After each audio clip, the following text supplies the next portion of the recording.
इस वीडियो में मैं आप लोगों को एक्सप्रेस स्टार्टिंग से लेके एंड तक बताऊंगा। पर्सनली मैंने एक्सप्रेस की सहायता से बहुत सारे पैसे कमाए हैं। मेरे बहुत सारे क्लाइंट्स थे जिनको मैंने एक्सप्रेस की वेबसाइट्स डिलीवर करी हैं। इस वीडियो में मैं आप लोगों को एक जॉब रेडी एक्सप्रेस डेवलपर बना दूंगा। आप लोग को एक्सप्रेस की सहायता से वेबसाइट एकदम कंप्लीट तरीके से और एक बहुत ही प्रोफेशनल वे में बनानी आ जाएंगी। हम लोग सबसे पहले एक्सप्रेस को इंस्टॉल कर लेंगे और उसके बाद हम लोग एक्सप्रेस से रिलेटेड सारे इंपॉर्टेंट टॉपिक्स जैसे कि request response cycle, deployment, template engines, rendering, ये सब को कवर करेंगे। इस वीडियो के बाद आप लोग एक्सप्रेस के चैंपियन बन जाओगे। मुझे पर्सनली एक्सप्रेस की सबसे अच्छी बात ये लगती है कि एक्सप्रेस इज ऑल जावास्क्रिप्ट, यानी कि हम लोग जो जावास्क्रिप्ट फ्रंट एंड में सीखते हैं वही जावास्क्रिप्ट अब हम एक्सप्रेस की सहायता से बैक एंड में सीख सकते हैं। एक्सप्रेस नोड जेएस की सहायता से वेबसाइट को सर्व करना बहुत ईजी बना देता है और अगर हम लोग एक सिंपल प्लेन एचटीटीपी सर्वर बनाए नोड जेएस से, उससे कई गुना आसान हो जाती है। मेरे हिसाब से अगर आपको एक्सप्रेस का सिंटेक्स आता है और जो टिप्स एंड ट्रिक्स मैं आपको इस वीडियो में बताने वाला हूं वो अगर आपको आती है तो एक्सप्रेस में वेबसाइट बनाना बच्चों का खेल है। आगे बढ़ने से पहले रिक्वेस्ट करूंगा कि आप लोग इस वीडियो को लाइक करें और नीचे कमेंट करें this express course is helpful, अगर आप लोग को लगता है कि ये कोर्स आप लोगों के लिए हेल्पफुल होने वाला है। पर्सनली मैं बहुत ज्यादा अप्रिशिएट करता हूं जब आप लोग ऐसा करते हैं। चलते हैं हम लोग अब जल्दी से अपनी कंप्यूटर स्क्रीन के अंदर, हम लोग एक्सप्रेस को इंस्टॉल करेंगे और बहुत सारी चीजें हैं जो कि मैं आप लोगों को बताऊंगा और एक प्रोजेक्ट को भी हम लोग एकदम कंप्लीट करेंगे। Let's move on to a computer screen now. So guys, मैं आ चुका हूं यहां पर अपनी कंप्यूटर स्क्रीन के अंदर और हम लोग अब एक्सप्रेस को बहुत ही नजदीकी से देखेंगे। अगर मैं एक्सप्रेस की बात करूं तो एक्सप्रेस क्या है, आप लोग अगर सिर्फ एक्सप्रेस, आप लोग अगर नोड जेएस एक्सप्रेस भी लिखते हो और नोड जेएस एक्सप्रेस लिखने के बाद आपको जो पहला रिजल्ट मिलता है आप उस पर जाते हो, तब आप लोग को एक अच्छा आइडिया लग जाएगा कि क्या है ये एक्सप्रेस। ठीक है, तो एक्सप्रेस क्या है? एक बहुत ही बेसिक फ्रेमवर्क, सबसे पहले आपको पता होना चाहिए, एक बहुत ही बेसिक फ्रेमवर्क है। नोड जेएस को आप सर्वर साइड में अगर इस्तेमाल करना चाहते हो तब आप लोग एक्सप्रेस को इस्तेमाल करते हो। अगर आपने पाइथन यूज़ किया हुआ है, फ्लास्क या जेंगो यूज़ किया हुआ है, तो आप कहीं ना कहीं इसको मेरे हिसाब से फ्लास्क से कंपेयर कर सकते हो। लेकिन अलग यार एकदम फ्रेमवर्क है, ये फ्लास्क अलग फ्रेमवर्क है, तो यहाँ पर एकदम डायरेक्ट कंपेरिजन हम लोग बिल्कुल भी नहीं करेंगे, बट एक आइडिया लगाने के लिए आप लोग को बता रहा हूँ। तो आप लोग यहाँ पर अपनी एपीआईज बना सकते हो बड़े आराम से। तो मैंने यहाँ पर किया क्या है, आप लोगों के लिए एक यहाँ पर फोल्डर बनाया हुआ है और मैं क्या करूँगा, इस फोल्डर को वीएस कोड में खोल लूँगा। अगर आप लोग को नहीं पता वीएस कोड क्या होता है तो आप लोग नया लिंक खोलकर वीएस कोड इंस्टॉल लिख दो और उसके बाद यहाँ पर जो नई टैब खोल के, यानी कि ये जो code.visualstudio.com ये जो वेबसाइट है, इसको खोल के आप अपने प्लेटफॉर्म के हिसाब से डाउनलोड कर लो विजुअल स्टूडियो कोड को और इंस्टॉल कर लो। ठीक है, हमने कई बार इस चैनल पर किया हुआ है, मैं ज़्यादा टाइम नहीं लेना चाहता आपका, और आपका ये इंस्टॉल हो जाएगा। अब एक बार ये इंस्टॉल हो जाता है तो आपको क्या करना है, एक एक्सटेंशन इंस्टॉल करना है। अगर आप चाहते हो मेरे जैसा थीम आपका हो जाए तो आपको एक एक्सटेंशन इंस्टॉल करना है जिसका नाम है जेलीफिश थीम। और बहुत सारे लोग पूछते हैं कौन सा थीम इस्तेमाल कर रहे हो, जेलीफिश। मैं बदलता रहता हूँ थीम। जेलीफिश थीम को यूज़ करना कोई इतना ज़रूरी नहीं है, बस मैं बता रहा हूँ। बहुत सारे लोग पूछते रहते हैं मेरे से कौन सा थीम यूज़ करो, तो मैंने इसलिए बता दिया। तो ये जो एक्सप्रेस है इसके बारे में हम लोग डिस्कशन को रखेंगे। बहुत ही बेसिक फ्रेमवर्क है, सर्वर साइड फ्रेमवर्क है। और अगर आप लोग एक्सप्रेस की वेबसाइट पर आओ तो ये लोग इसको बोलते हैं अनओपिनियनेटेड फ्रेमवर्क है, यानी कि आप अपने ओपिनियन के हिसाब से एक्सप्रेस में कोड को लिख सकते हो। ऐसा नहीं है कि एक पर्टिकुलर ओपिनियन के हिसाब से चल रहा है एक्सप्रेस, समझ रहे हो मेरी बात को। तो एक बहुत ही मिनिमलिस्टिक वेब फ्रेमवर्क है नोड जेएस का। इंस्टॉल कैसे करोगे आप लोग? सबसे पहले तो आप लोग अपना एक npm प्रोजेक्ट बना लो यहाँ पर। ठीक है, तो मैं क्या करूँगा, टर्मिनल को लेकर आऊँगा ऊपर की तरफ। आप यहाँ से पकड़ के ऊपर को ऐसे करोगे तो टर्मिनल खुल जाएगा। अब मैं यहाँ पर npm init लिखूँगा और उसके बाद यहाँ पर मैं अपने पैकेज का नाम एक्सप्रेस ट्यूट लिख दूँगा और उसी के साथ साथ वर्जन 1.1 और दिस इज़ अ ट्यूटोरियल। आप लोग npm init -y करके भी जो है अपना ये बना सकते हो, आपको बिल्कुल भी क्वेश्चंस नहीं पूछे जाएंगे। बट अगेन यार हम लोग यहाँ पर जो है इसको बना लेते हैं। तो एक पैकेज.json बन गई है, यहाँ पर एक index.js बनाएंगे जो कि मैंने बता रखा है, इसको एंट्री पॉइंट होने वाला है मेरा। अब हम लोग क्या करेंगे, index.js के अंदर सारा का सारा कोड लिखेंगे। ठीक है, तो ये चीज़ हमको क्लियर एकदम हो जानी चाहिए अभी। अब देखो यार, Node.js क्या होता है। Node.js बेसिकली आपके ब्राउजर में जो जावास्क्रिप्ट रन करती है उसको सर्वर पर रन करने का एक तरीका होता है, इससे ज़्यादा कुछ भी नहीं होता है Node.js। बहुत सारे लोग कंफ्यूज करते हैं। क्रोम के अंदर जो जावास्क्रिप्ट एग्जीक्यूट करने के लिए इंजन है जिसका नाम V8 होता है, उसको हमने उठाकर एक C++ प्रोग्राम में रख दिया और उसको सालों साल तक हमने मैं कहूँगा इवॉल्व होने के लिए छोड़ दिया। तो इनिशियली Node.js का जन्म कुछ इसी तरह से हुआ था कि यार जो हमारा ब्राउज़र के अंदर V8 क्रोम इंजन होता है वहाँ से स्टार्ट हुआ था और जैसे जैसे टाइम आगे बढ़ता गया अब ये बहुत ज़्यादा मैच्योर हो चुका है। एक्सप्रेस की भी बात करें तो मैं कहूँगा बहुत मैच्योर हो चुका है। अब जिस टाइम पर आप लोग सीख रहे हो उस टाइम पर बहुत मैच्योर ये हो चुका है। 5.0 अल्फा भी आ चुका है, बट अगेन स्टेबल वर्जन हम लोग यूज़ करेंगे।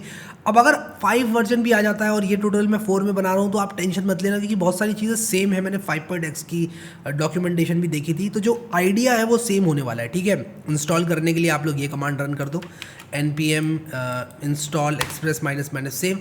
आपकी पैकेज डॉट जेसन के अंदर एक्सप्रेस आ जाएगा। अभी देखो नहीं है, देखो आ गया। ठीक है, तो इस तरह से आप लोग जो है एक्सप्रेस को इंस्टॉल कर सकते हो। अब हम लोग क्या करेंगे, यहाँ पर index.js के अंदर अपनी एक्सप्रेस ऐप्स को रन कर सकते हैं, बट उससे भी पहले npm क्या होता है। npm एक पैकेज मैनेजर है Node.js के लिए। आप लोग जो भी पैकेज इंस्टॉल करना चाहते हो वो नोड मॉड्यूल्स के अंदर इंस्टॉल हो जाते हैं और आप npm की सहायता से और एक्स्ट्रा पैकेजेस को यूज़ कर सकते हो। ठीक है, तो ये चीज़ आप लोगों को यहाँ पर ध्यान में रखनी है। नोड मॉड्यूल्स के अंदर वो आ जाता है। अगर मैंने नोड मॉड्यूल को डिलीट भी कर दिया तो मैं npm init लिखकर मैं यहाँ पर आप लोग को दिखाता हूँ। मैं यहाँ पर npm i लिखकर, सॉरी npm इंस्टॉल लिखकर, मैं इसको ज़रा डिलीट करता हूँ। तो मैं npm i npm इंस्टॉल लिखकर इसको मैं वापस से बना सकता हूँ अपने नोड मॉड्यूल्स फोल्डर को। तो देखो नोड मॉड्यूल्स फोल्डर वैसे के वैसे ही बन गया जैसे था पहले। नोड मॉड्यूल्स एक बहुत ही हैवी फोल्डर होता है। हम अगर अपने कोड को पुश करते हैं तो हम डायरेक्टली नोड मॉड्यूल्स को गिटहब पे नहीं डालते हैं, क्योंकि ये बहुत बड़ा फोल्डर होता है और ये रिक्रिएट किया जा सकता है इंटरनेट के ज़रिए।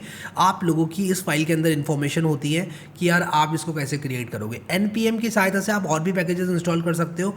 npm इंस्टॉल कुछ भी आप लिखोगे तो पैकेज डॉट जेसन में जाएगा, नोड मॉड्यूल्स के अंदर इंस्टॉल हो जाएगा। ठीक है, तो कुछ इस तरह से ये सारी चीज़ें काम करती हैं। तो अभी हमें समझ में आ गया Node.js क्या होता है, हमें समझ में आ गया npm क्या होता है, नोड मॉड्यूल्स भी समझ में आ गया हमको क्या होता है। npm init कमांड हमने शुरू में रन करके देखा कि क्या होता है npm init से।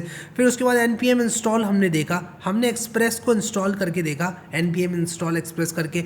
बाय द वे आप लोग को बता दूं अनइंस्टॉल कमांड भी होता है। npm अनइंस्टॉल एक्सप्रेस अगर मैंने कर दिया तो ये जो एक्सप्रेस यहाँ पर है देखो चला गया, यहाँ से एक्सप्रेस था यहाँ पर चला गया। मैं इंस्टॉल करूँगा वापस से, डेफिनेटली हम लोग यूज़ करना चाहते हैं इसको। ठीक है, तो मैं यहाँ पर एक्सप्रेस को इंस्टॉल कर लूँगा। ठीक है, आई होप कि यार आप लोग को चीज़ समझ में आ गई सब। तो बेसिक क्लियर होने चाहिए यार। कॉपी पेस्ट तो कोई भी कर सकता है। यहाँ पर गेटिंग स्टार्टेड वाली गाइड देखो इन्होंने यहाँ पर दी हुई है और इन्होंने यही काम करवाए हुए हैं कि यार आप यहाँ पर एक्सप्रेस को कुछ इस तरह से यूज़ करना स्टार्ट कर सकते हो Node.js और npm की सहायता से। फिर इसके बाद एक हेलो वर्ल्ड एग्जाम्पल है जो कि मैं एज इट इज़ कॉपी करूँगा और इस पर थोड़ा सा प्रकाश डालूंगा और आप लोगों को बताऊंगा कि यार ये जो प्रोग्राम है वाई इज़ इट इम्पॉर्टेंट, ये इतना इंपॉर्टेंट क्यों है और हम क्यों एक्सप्रेस को इस्तेमाल करें। यार Node.js के अंदर हम HTTP सर्वर भी तो बना सकते हैं। Node.js के अंदर HTTP सर्वर बनाने का एक बहुत अच्छा तरीका होता है। मैंने आप लोगों को एक पेज दिखाया था बहुत पहले जो कि था Node.js लर्न पेज। तो Node.js का लर्न पेज है, nodejs.dev/learn था वो। हाँ, बहुत मज़ेदार पेज है यार। मतलब क्या तारीफ़ें करूँ इसकी, जितनी करूँ तारीफ़ें उतनी कम है इस पेज की। इसमें यहाँ पर इन्होंने बताया हुआ है किस तरह से HTTP सर्वर बना सकते हो। ठीक है, देखो बेसिक HTTP सर्वर कैसे बन सकता है। तो यहाँ पर देखो इन्होंने बताया हुआ है कि यार आप request, response, headers, status code और आप HTML भी सेंड कर सकते हो। तो यार एक्सप्रेस में क्यों इस्तेमाल करूँ जब ये सारे के सारे काम मैं यहाँ पर कर सकता हूँ। हाँ, तो एक्सप्रेस में इसलिए इंस्टॉल करूँगा और इस्तेमाल करूँगा क्योंकि मैं चाहता हूँ कि मैं जो भी एंड पॉइंट्स बनाऊँ उसमें मुझे कोई इफ एल्स ना डालना पड़े। यहाँ पर अगर मुझे मान लो /about पर कुछ और दिखाना है, /contact पर कुछ और दिखाना है तो मैं नहीं कर सकता। ये मुझे इफ एल्स लिखना पड़ेगा, डायरेक्टली नहीं लिख सकता। लेकिन यहाँ का सिंटेक्स देखो ज़रा आप, कितना क्लीन सिंटेक्स है, कितना क्लीन सिंटेक्स है कि यार app.get यानी कि गेट रिक्वेस्ट कोई भी स्लैश पर भेजे तब आपको क्या करना है, हेलो वर्ल्ड सेंड करना है। मैं इसी का एक और एंड पॉइंट बना सकता हूँ। मैं कह सकता हूँ कि यार app.get/about, तो मुझे क्या करना है, रेस्ट डॉट यहाँ पर सेंड करना है अबाउट। ठीक है, मैं यहाँ पर अबाउट सेंड कर सकता हूँ और यहाँ पर मैं इसको ज़रा रन करके आप लोग को दिखाता हूँ। बाय द वे अगर Node.js इंस्टॉल नहीं करा है, बहुत सारे लोगों ने नहीं करा होगा मुझे पता है, तो यार Node.js को इंस्टॉल ज़रूर कर लेना। ठीक है, डाउनलोड कर लेना Node.js को और इंस्टॉल कर लेना। ठीक है, तो आप यहाँ पर विंडोज़ इंस्टॉलर पर क्लिक करके ये फाइल डाउनलोड करना, इसको रन कर लेना और थोड़ा सा टाइम ले लेता है, स्लो कंप्यूटर्स में तो और भी टाइम ले लेता है। इंस्टॉल कर लेना, इसको ज़रूर से मिस मत करना, इंस्टॉल कर लेना। ठीक है, इंस्टॉल करने के बाद रन करना, फिर चलेगा ये। ठीक है, यहाँ पर आप लोग देख सकते हो एग्जाम्पल ऐप लिसनिंग एट ये। अब मैं इस URL पर जाऊँगा अगर, तो ये देखो मुझे हेलो वर्ल्ड देखने को मिल रहा है। अगर मैं इस URL/about पर जाऊँगा तो आप लोग देखो यहाँ पर मुझे अबाउट देखने को मिल रहा है। अगर मैं इस URL/contact पर जाऊँगा तो मुझे कैन नॉट गेट कॉन्टैक्ट देखने को मिल रहा है। और एक चीज़ दिखाऊँ आपको, बड़ी मज़ेदार चीज़ है, मैं इसको रिलोड करता हूँ। देखो इसने स्टेटस कोड ऑटोमेटिकली सेंड कर दिया 404, इसने स्टेटस कोड को ऑटोमेटिकली सेंड कर दिया। मैं अगर मैनुअली स्टेटस कोड को लिखता 404 को यहाँ पर, तो मुझे ज़रा सोचो मुझे कितना कस्टम कोड लिखना पड़ता है कि यार कोई भी एंड पॉइंट अगर फाउंड नहीं है तो 404 भेज दो। समझ रहे हो कितनी मेहनत है। और यहाँ पर देखो सारे के सारे हेडर्स, सारे के सारे कंटेंट टाइप, ये सब चीज़ें एक्सप्रेस खुद कर रहा है। तो एक्सप्रेस एक फ्रेमवर्क है जो कि आपका बहुत टाइम बचाता है, ठीक है। तो ये चीज़ आप लोग को जो है याद रखनी है। तो हमने सीख ली ये सब चीज़ें, बेसिक चीज़ें हमने एक्सप्रेस के बारे में सीख ली, जो कि आप सबको आनी चाहिए। अब यहाँ पर हम लोग क्या करेंगे, क्योंकि हम लोग ये APIs बनाने वाले हैं, हम लोग थंडर क्लाइंट को इंस्टॉल करेंगे। और अगर आपने थंडर क्लाइंट को इंस्टॉल नहीं किया है तो मैं बता दूं थंडर क्लाइंट क्या है बेसिकली, ठीक है। थंडर क्लाइंट पोस्टमैन की तरह है, ठीक है। आप लोग पोस्टमैन भी यूज़ कर सकते हो, मैंने काफ़ी यूज़ किया है पोस्टमैन। इस चैनल पर ही हमने कई ट्यूटोरियल्स पोस्टमैन की सहायता से कवर किए। बट आप लोग को मैं बताना चाहता हूँ कि अगर आप लोग VS कोड के अंदर रहना चाहते हो और VS कोड के अंदर से ही सारे काम करना चाहते हो तो आप थंडर क्लाइंट को इंस्टॉल कर लो। पोस्टमैन की तरह ही होता है। और यहाँ पर देखो सेंड करूँगा तो यहाँ पर रिस्पॉन्स आ जाएगा, ये देख रहे हो, ये thunderclient.io/welcome इन्होंने एक एंड पॉइंट दिया हुआ है टेस्ट करने के लिए। मैं अपना ये एंड पॉइंट अगर डालूँ ये लोकल होस्ट वाला, तो यहाँ पर मुझे देखने को मिल जाएगा रिस्पॉन्स क्या आ रहा है। तो यहाँ पर देखो मैं गेट रिक्वेस्ट भेजूंगा इसको, तो ये देखो हेलो वर्ल्ड आ गया। /about पर भेजूंगा तो यहाँ पर देखो ये अबाउट आ गया। तो थंडर क्लाइंट से फ़ायदा ये होता है कि यार आप लोग VS कोड के अंदर ही रहते हो। ये एक एक्सटेंशन है बाय द वे, ये भी बता दूं आप लोग को, थंडर क्लाइंट, ठीक है। बहुत मज़ेदार चीज़ है यार, मुझे मज़ा आ गया इसको यूज़ करके।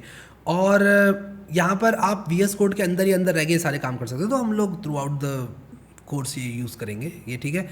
तो आई होप कि ये सब चीज़ें आपको समझ में आ रही हैं। पोस्टमैन भी आप लोग इस्तेमाल कर सकते हो। बहुत सारे लोग ऐसे हैं जिस कंपनी में वो लोग काम कर रहे हैं वहाँ पोस्टमैन यूज़ होता है, या फिर अगर आपके कॉलेज में पोस्टमैन यूज़ करवाया जा रहा है फॉर सम रीज़न और आप इसी में रहना चाहते हो, आप कह रहे हो यार कि नहीं यार थंडर क्लाइंट में अभी मैं नहीं आना चाहता, मैं पोस्टमैन यूज़ करना चाहता हूँ क्योंकि मेरी कंपनी वाले पोस्टमैन यूज़ करते हैं, मेरे स्कूल में पोस्टमैन सिखाया जा रहा है, तो कोई बात नहीं यार पोस्टमैन यूज़ कर लो, मुझे कोई दिक्कत नहीं है। मैं तो बस ये आपको बता रहा हूँ कि यार यहाँ पर आप VS कोड के अंदर ही अंदर रहोगे, कम टैब स्विच करोगे, कम रैम खिलाओगे ऐप्स को, ठीक है, और आपके पास ज़्यादा रैम बचेगी, कंप्यूटर तेज़ काम करेगा। तो इसीलिए ये बहुत ही मज़ेदार एक्सपीरियंस है थंडर क्लाइंट, ठीक है।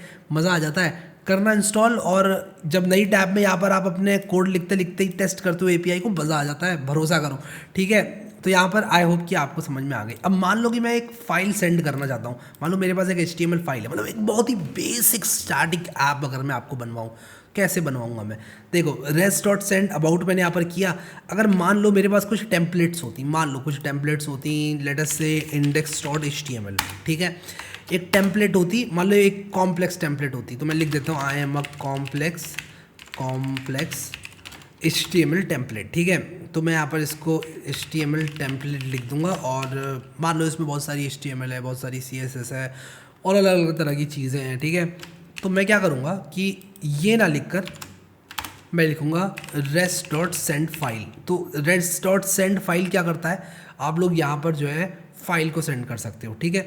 तो बेसिकली आप लोग करते क्या हो कि एक फ़ाइल यहाँ पर डाल सकते हो। तो मैं यहाँ पर पाथ मॉड्यूल का इस्तेमाल करूँगा, path.join करूँगा और यहाँ पर मैं क्या करूँगा, const path is equal to required path, ठीक है, रिक्वायर पाथ। तो ये चीज़ को कॉपी करेंगे हम लोग और यहाँ पर मैं पाथ लिखूँगा और इसको ऊपर लेकर आऊँगा क्योंकि इम्पोर्ट है, ठीक है। तो हमने बेसिकली क्या किया कि यहाँ पर पाथ मॉड्यूल को यूज़ किया और मैं कहूँगा path.join, और हमें पता है कि अंडरस्कोर डर नेम क्या होता है Node.js के अंदर, इस डायरेक्टरी, ये डायरेक्टरी आपको दे देता है। और इसके बाद मैं क्या करूँगा, index.html यहाँ पर दे दूँगा, ठीक है। ऑब्वियसली हमारा जो सर्वर है वो किल हो गया होगा, I am damn sure about it. और यहाँ पर देखते हैं, ये देखो यहाँ पर मैंने इसको जैसे सेव किया होगा, अगर मैं इस पर कोई भी रिक्वेस्ट वगैरह भेजूंगा और एरर आ गया मान लो, तो ये क्रैश हो जाता है, इसलिए हम nodemon को यूज़ करेंगे। तो हम npm install -g nodemon कर देंगे, ग्लोबली nodemon को इंस्टॉल कर लेंगे। और जो nodemon है वो क्या है, हम क्यों यूज़ करेंगे, यार देखो अगर हमारा रिक्वेस्ट डालते समय कोई एरर आ गया, ठीक है, मान लो कोई एरर आ गया, तब क्या होगा, nodemon खुद से रीस्टार्ट हो जाएगा और हमको जो है यहाँ पर दिक्कतें नहीं होंगी, ठीक है। तो अगर मैं यहाँ पर आप लोग को दिखाऊँ कि किस तरह से आप लोग इसको यूज़ कर सकते हो, मैं यहाँ पर जल्दी से इसको खोल के दिखाता हूँ आप लोग को। और आप लोग यहाँ पर देखो कि लोकल होस्ट 3000 में हेलो वर्ल्ड आ रहा है और स्लैश अबाउट में क्या आ रहा है, स्लैश अबाउट में मेरी HTML टेम्पलेट आ रही है, इसका मतलब मैं HTML यूज़ कर सकता हूँ यहाँ पर, ठीक है। व्यू पेज सोर्स करके देखता हूँ क्या ये वही टेम्पलेट है, इसका टाइटल डॉक्यूमेंट है, हाँ इसका टाइटल डॉक्यूमेंट है। अच्छा अगर मैं डॉक्यूमेंट टाइटल चेंज कर दूँ यहाँ पर, मैं इसका टाइटल कुछ इस तरह से कर दूँ कॉम्प्लेक्स टेम्पलेट, तो यहाँ पर टाइटल चेंज होना चाहिए, टाइटल चेंज होना चाहिए। मैं सेव करूँगा तो मैं इसको अगर सेव करूँगा कुछ इस तरह से और मैं रीस्टार्ट करूँगा अपने सर्वर को। अब आप लोगों के नोडमॉन यूज़ कर रहे हैं तो ये क्यों रीस्टार्ट नहीं हुआ, क्योंकि बाय डिफ़ॉल्ट इन एक्सटेंशंस को वॉच कर रहा है, ठीक है, और HTML को वॉच नहीं कर रहा है। HTML में चेंज कर रहा हूँ तो मुझे रीस्टार्ट करना पड़ रहा है, कोई बात नहीं, ठीक है। अभी के लिए हम लोग जो है इसको ऐसे ही रखेंगे कॉम्प्लेक्स टेम्पलेट, ठीक है। तो यहाँ पर आप लोग देखो, अगर मैं इसको कॉम्प्लेक्स टेम्पलेट 2 कर दूं और सेव करूं तो मेरा सर्वर रीस्टार्ट नहीं होगा, बट मुझे रिलोड करना पड़ेगा। तो यहाँ पर टाइटल चेंज होगा, ऐसा नहीं है कि आप लोग सेव करोगे तो टाइटल चेंज नहीं होगा। तो ये एक्सटेंशंस अगर चेंज होती हैं तब ये सर्वर को रीस्टार्ट करेगा। अगर HTML चेंज हो रही है तो ये सर्वर को रीस्टार्ट क्यों करेगा यार, क्योंकि ये जो फाइल है तो डायनामिकली रीड हो रही है। मैं इस फाइल को चेंज भी कर दूंगा तो मुझे रिलोड करना पड़ेगा। ये ऑब्वियसली लाइव रिलोड करके हमें नहीं देगा, बट यहाँ पर अगर हम टाइटल चेंज करके रिलोड करेंगे तो वो चेंज होगा, ठीक है। तो ये चीज़ हम लोग को समझनी पड़ेगी। अब ये हो गया हमारा एक बेसिक स्टैटिक वेबसाइट बनाने का तरीका। तो आई होप कि आप लोग एक बेसिक स्टैटिक वेबसाइट बना पाओगे। अब हम लोग क्या करेंगे, बूटस्ट्रैप को देखेंगे। थोड़ा सा मैं आपको बूटस्ट्रैप के बारे में बताऊं। बूटस्ट्रैप क्या है, कॉपी पेस्ट। क्या है बूटस्ट्रैप, कॉपी पेस्ट। बूटस्ट्रैप है कॉपी पेस्ट, ठीक है। बहुत ही सिंपल सी बात है, ठीक है। मैंने पेस्ट कर दिया यहाँ पर कॉपी करके। अब मैं क्या कर सकता हूँ, बूटस्ट्रैप के कुछ कंपोनेंट्स को यूज़ कर सकता हूँ। आप लोग देख रहे हैं यहाँ पर मैं अगर स्लैश अबाउट वाले पेज को रिलोड करूँगा तो यहाँ पर देखो हेलो वर्ल्ड आ गया, ये बूटस्ट्रैप है, ठीक है। मैं यहाँ पर बूटस्ट्रैप के कंपोनेंट्स को यूज़ कर सकता हूँ। मैं आ सकता हूँ कंपोनेंट में, मैं नैव बार में आ सकता हूँ और नैव बार के अंदर आके मैं ये नैव बार कॉपी कर सकता हूँ और मैं यहाँ पर H1 की जगह नैव बार डाल सकता हूँ और मेरी स्टैटिक वेबसाइट बन जाएगी। अब आप लोग मुझे यार ये बताओ, क्या आप Node.js की सहायता से, नोड और एक्सप्रेस की सहायता से क्या आप एक स्टैटिक ऐप बना सकते हो या नहीं बना सकते हो, ये आप मुझे बताओ ज़रा।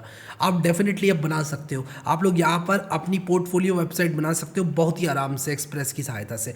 अच्छा एक चीज़ और मैं यहाँ पर आप लोगों को जल्दी से बताना चाहता हूँ कि आप लोग स्टेटस कोड्स भी चेंज कर सकते हो। लेटेस्ट से आप लोग यहाँ पर स्टेटस कोड 500 डालना चाहते हो, ठीक है, और मान लो आपने कस्टम 404 पेज बनाया और आप किसी एंड पॉइंट पे कस्टम 404 पेज शो करना चाहते हो, तो आप कुछ इस तरह से चेनिंग करके कर सकते हो। आप लोग कुछ ऐसे कर सकते हो कि जो रिस्पॉन्स है, आप लोग कुछ ऐसे कर सकते हो, रिस्पॉन्स डॉट और इसके बाद स्टेटस और आप यहाँ पर 500 लिख सकते हो, ठीक है, और सेव कर सकते हो इसको।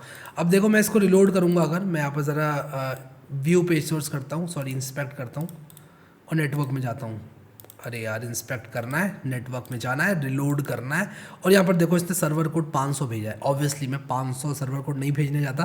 500 सर्वर कोड जो होता है वो इंटरनल सर्वर एरर का होता है। मैं क्यों चाहूँगा कि यार मेरे यूज़र्स को 500 एरर मिले, बट यहाँ पर हम लोग क्या करेंगे कि इस चीज़ को ठीक कर लेंगे, ठीक है। अब यहाँ पर अगर आपको जेसन सेंड करनी है तो आप जेसन भी सेंड कर सकते हो। मैं बहुत ही बेसिक सी जेसन आप लोग को सेंड करके दिखाऊंगा। आप लोग res.json कुछ इस तरह से कर सकते हो और यहाँ पर जो जेसन है वो आप लोग डाल सकते हो। जैसे मान लो मैं हैरी और 34 कुछ इस तरह से भेज रहा हूँ, ठीक है। और ये हम लोग काफ़ी इस्तेमाल करेंगे, बहुत ज़्यादा इस्तेमाल करेंगे, क्योंकि यार देखो मैं इसको ज़रा आपको दिखाता हूँ रिलोड करके। देखो ये जेसन यहाँ पर आ गई।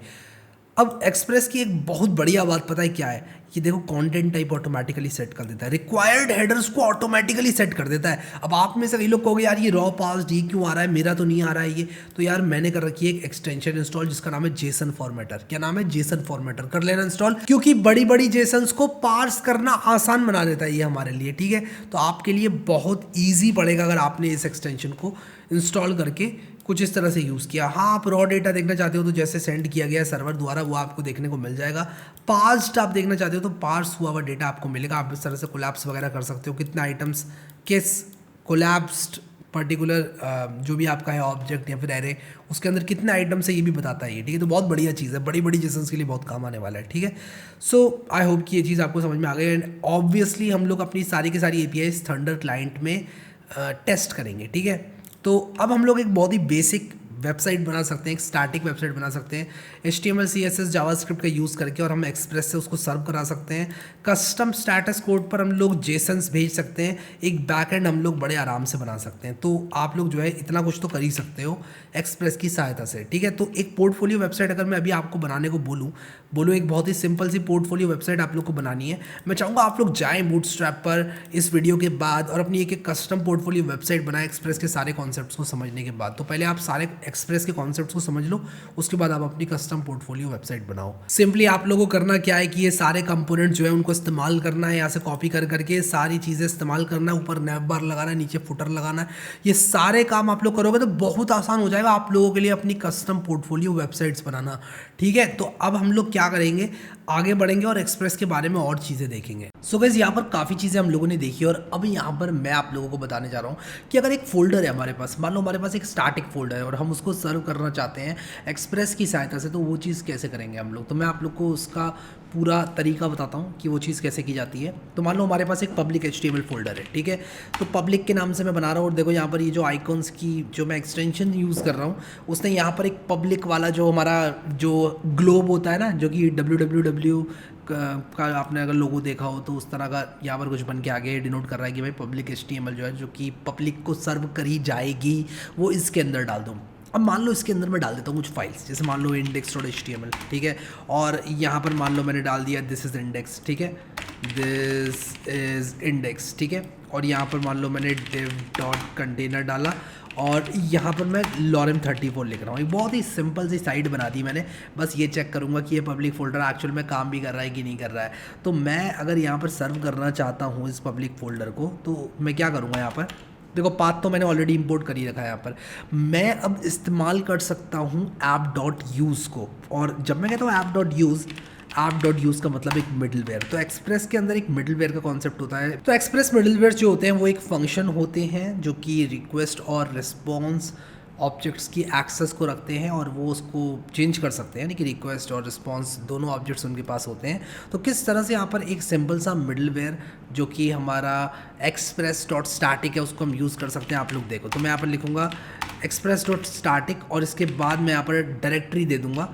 तो मैं यहाँ पर लिखूँगा part.join, और मैं ज्वाइन करूँगा _ डर नेम को पब्लिक से, ठीक है। And obviously this public will be a string, क्योंकि पब्लिक कोई वेरिएबल नहीं है, _ डर नेम एक वेरिएबल है, ठीक है। तो अगर यहाँ पर मैं आप लोगों को लेकर चलूँ अपने इस लोकल होस्ट, मैं यहाँ से खोलूँगा इसको, लोकल होस्ट 3000 पर लेकर चलूँ, तो ये देखो ये पब्लिक वाला जो हमारा पब्लिक फोल्डर है वो अब हम सर्व कर रहे हैं, ठीक है।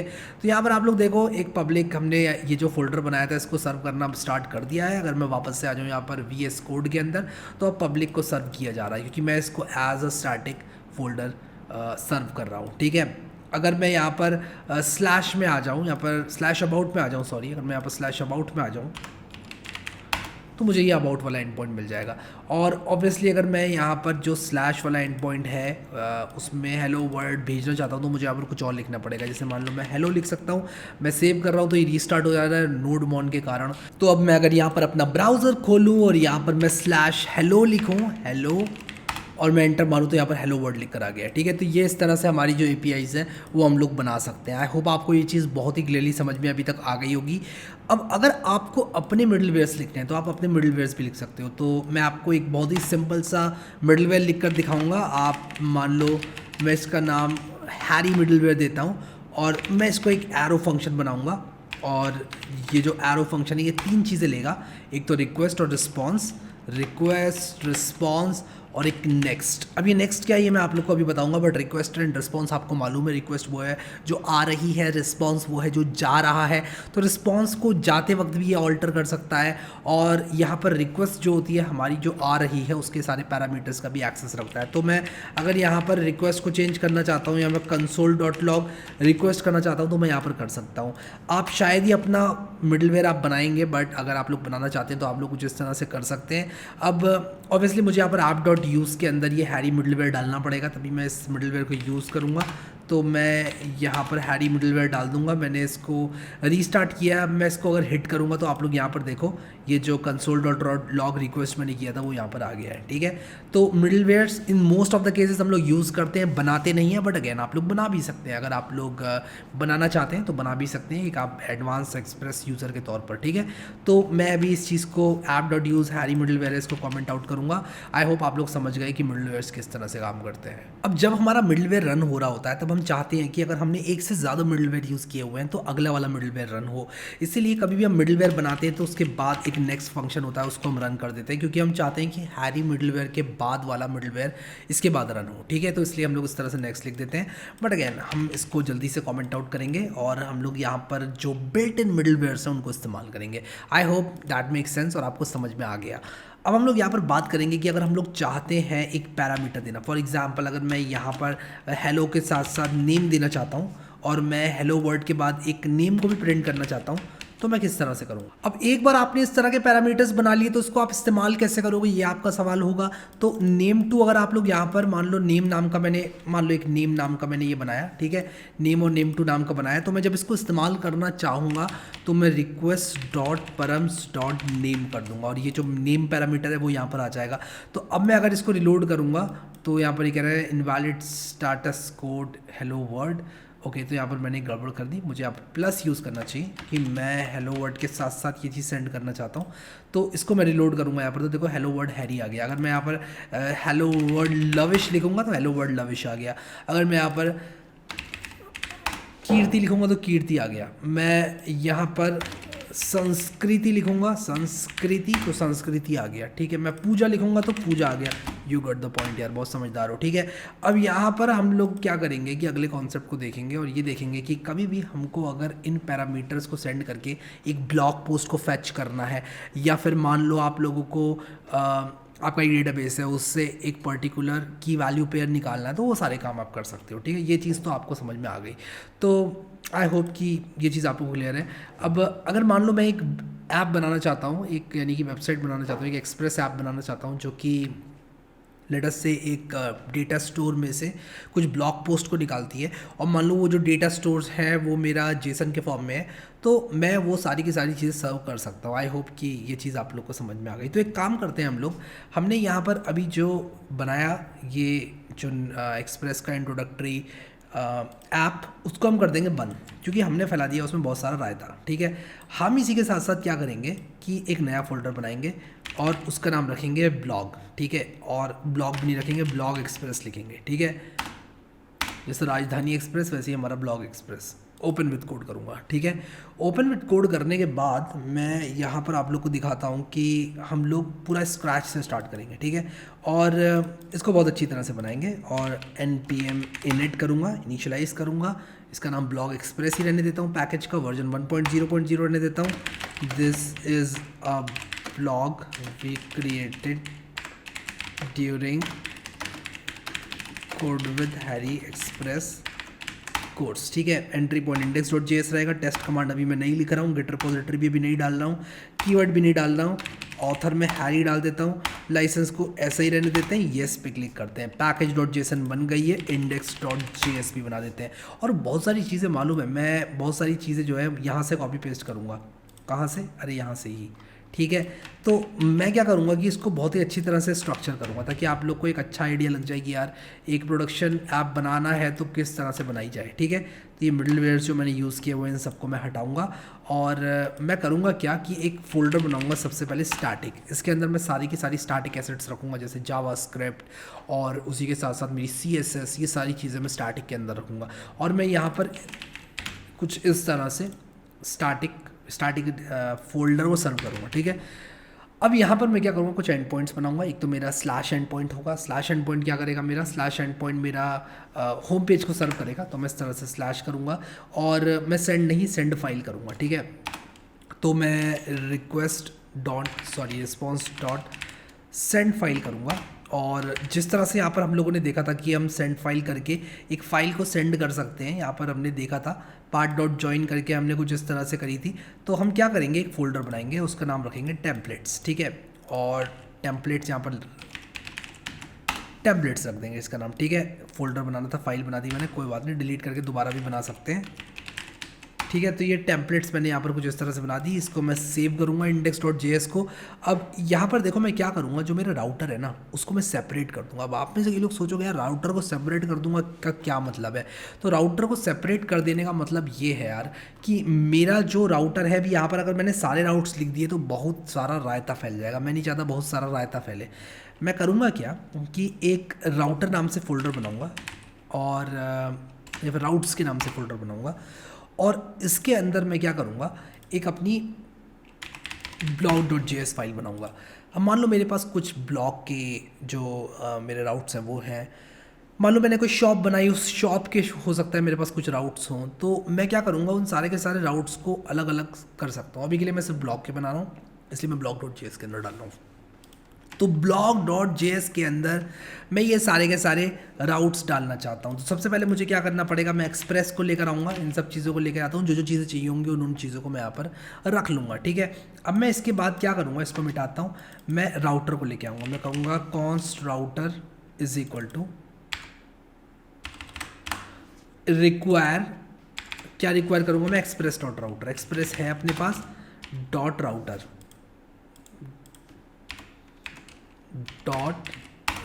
ठीक है। तो ये एक्सप्रेस का राउटर मैं यहाँ पर ले आया।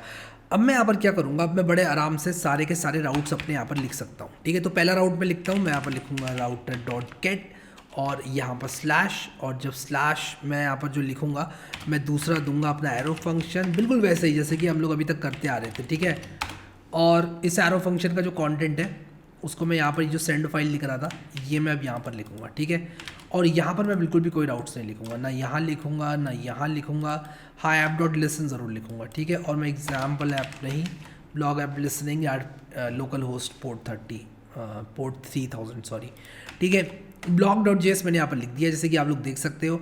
सेंड फाइल के अंदर मैं क्या करूँगा, अपनी इस फाइल का पाथ दूंगा, ठीक है। तो क्या होगा, पाथ index.js, ठीक है, index.html सॉरी।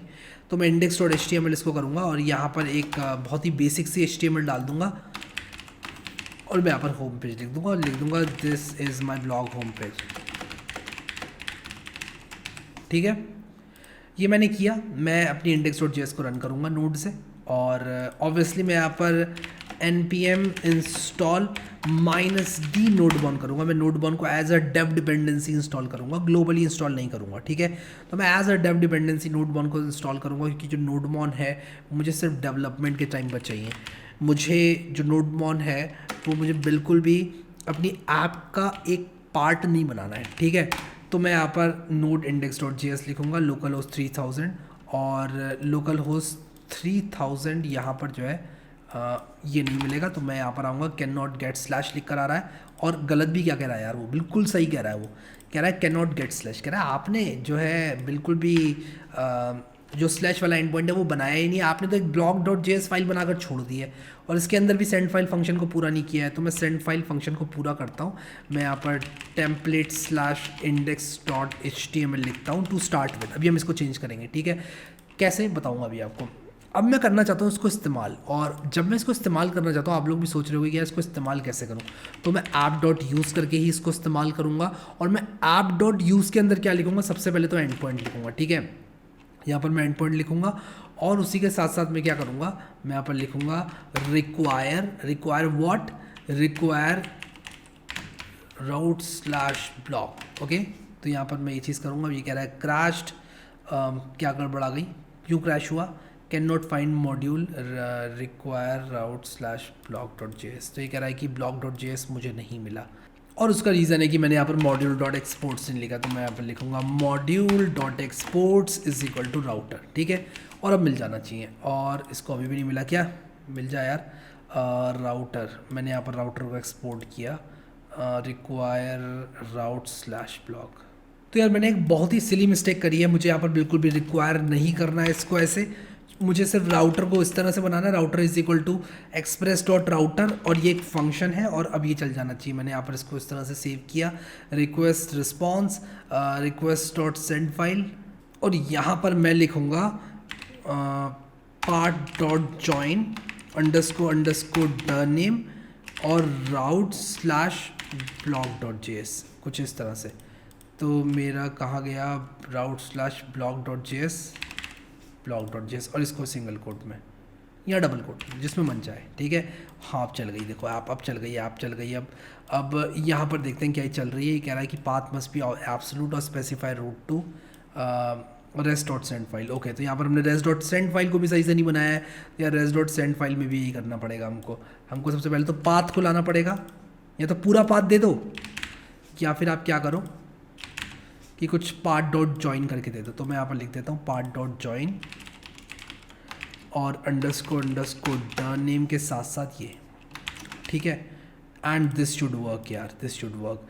तो ये कह रहा है no such file or directory express in one video blog express routes templates. Okay, तो यहाँ पर मैंने कुछ गड़बड़ करी है। क्या गड़बड़ करी है, ये रूट्स के अंदर इसको ढूंढ रहा है। Okay, so I got the mistake यार, कि मैं क्या मिस्टेक कर रहा हूँ। तो देखो यार हो क्या रहा है यहाँ पर, ये जो पर्टिकुलर फाइल है ये एक्चुअली रूट्स के अंदर ढूंढ रहा है टेम्पलेट को, बट मेरी ब्लॉग एक्सप्रेस के अंदर डायरेक्टली टेम्पलेट है। तो होता क्या है कि यार जब मैं यहाँ पर जा रहा हूँ, यानी कि मैं जब इस ब्लॉग डॉट जेएस को इंक्लूड कर रहा हूँ, तो जो अंडरस्कोर ड नेम है वो ब्लॉग डॉट जेएस का पाथ है। तो मैं यहाँ पर हूँ, तो मुझे एक कदम बाहर आके टेम्पलेट में घुसना है, तो मैं डॉट डॉट स्लैश करूँगा यहाँ पर इस तरह से। क्यों करूँगा, क्योंकि मुझे एक कदम बाहर आना है। जो ब्लॉग डॉट जेएस है वो रूट्स के अंदर है, मैं रूट्स के अंदर नहीं ढूंढ रहा हूँ इस इंडेक्स डॉट एचटीएमएल को, और ना ही टेम्पलेट को मैं रूट्स के अंदर ढूंढ रहा हूँ। मैं किसके अंदर ढूंढ रहा हूँ, इस आउटर फोल्डर में ढूंढ रहा हूँ। तो आउटर फोल्डर में जाने के लिए मुझे डॉट डॉट स्लैश करना पड़ेगा, and it should definitely work यार। अब मतलब इस रीज़न से तो हमें एरर नहीं मिलेगा। तो देखो this is my blog home page आ गया, ठीक है। तो ये होम पेज हमने बना लिया, बड़ा सिंपल सा होम पेज बना लिया, ठीक है। यहाँ पर आप अपनी HTML डाल देना। HTML कैसे लिखते हैं, मेरे पास दूसरा कोर्स है उस चीज़ के लिए, आप उसको देख लेना, ठीक है। आई होप कि आप लोग को मज़ा आएगा उस चीज़ में, ठीक है। तो आप वो चीज़ ज़रूर देख लेना। HTML जो है मैंने यहाँ पर पूरा कोर्स बना रखा है वेब डेवलपमेंट का, 103 वीडियोस का, और उसमें भी मैंने Node.js बता रखा है एंड में, और एक्सप्रेस भी थोड़ा बहुत बता रखा है, बट यहाँ पर थोड़ा डिटेल में मैं जा रहा हूँ, ठीक है। तो ये चीज़ मैंने कर दी। अब ये मेरा रूट्स हो गया। डेफिनेटली मैं एक अपने ब्लॉग पेज को बनाना चाहूँगा, ठीक है। तो यहाँ पर देखो मैंने क्या किया कि राउटर डॉट गेट ये कर दिया। मैं router dot gate slash block करूँगा, और स्लैश ब्लॉक के अंदर मैं क्या करूँगा, मैं चाहूँगा कि मेरी सारी की सारी जो ब्लॉक्स हैं वो डिस्प्ले हो जाए, ठीक है। तो वो चीज़ करने के लिए मुझे क्या करना पड़ेगा, मुझे यहाँ पर एक ब्लॉग डॉट जेएस फाइल बनानी पड़ेगी, ठीक है। तो मैं एक काम करता हूँ, यहाँ पर डेटा फोल्डर बनाता हूँ, उसके अंदर मैं ब्लॉग डॉट जेएस डालता हूँ, और इसको मैं मूव करना चाहता हूँ डेफिनेटली। और मैं क्या करूँगा कि जो ब्लॉग डॉट जेएस है मेरी, और इनफैक्ट इसको ब्लॉग डॉट जेएस नहीं ब्लॉग्स डॉट जेएस करता हूँ, उसके अंदर सारे के सारे ब्लॉग्स रहेंगे। इसके अंदर मैं सारे के सारे ब्लॉग्स डाल लेता हूँ, ठीक है। तो मैं क्या करूँगा कि अपनी जेसन के अंदर कुछ इस तरह से ब्लॉग्स डालूंगा, ठीक है।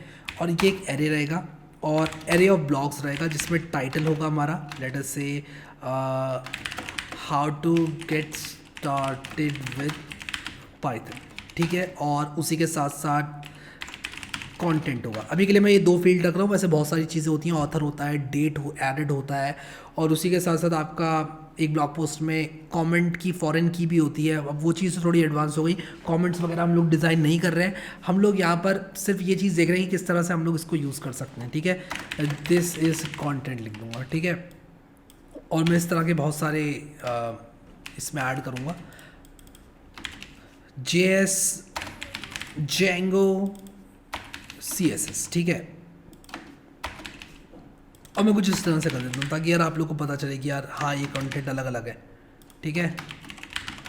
अब मैं क्या करूँगा, इस फाइल को रीड करूँगा, और FS मॉड्यूल की सहायता से इस फाइल को रीड करूँगा। इस फाइल को रीड करने के बाद मैं यहाँ पर इसको डिस्प्ले कर दूँगा, ठीक है। तो यहाँ पर जब मैं ये कर रहा हूँ तो मैं क्या करूँगा, सबसे पहले तो इसको मैं इंक्लूड करूँगा ब्लॉक्स, ठीक है।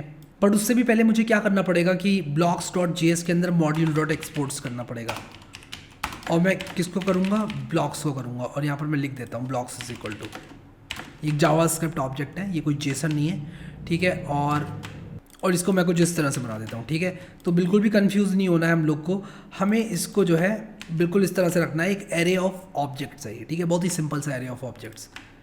ब्लॉक डॉट जेएस यहाँ पर आ गई, मैं यहाँ पर इस एरे ऑफ ऑब्जेक्ट्स को लाना चाहता हूँ, ठीक है।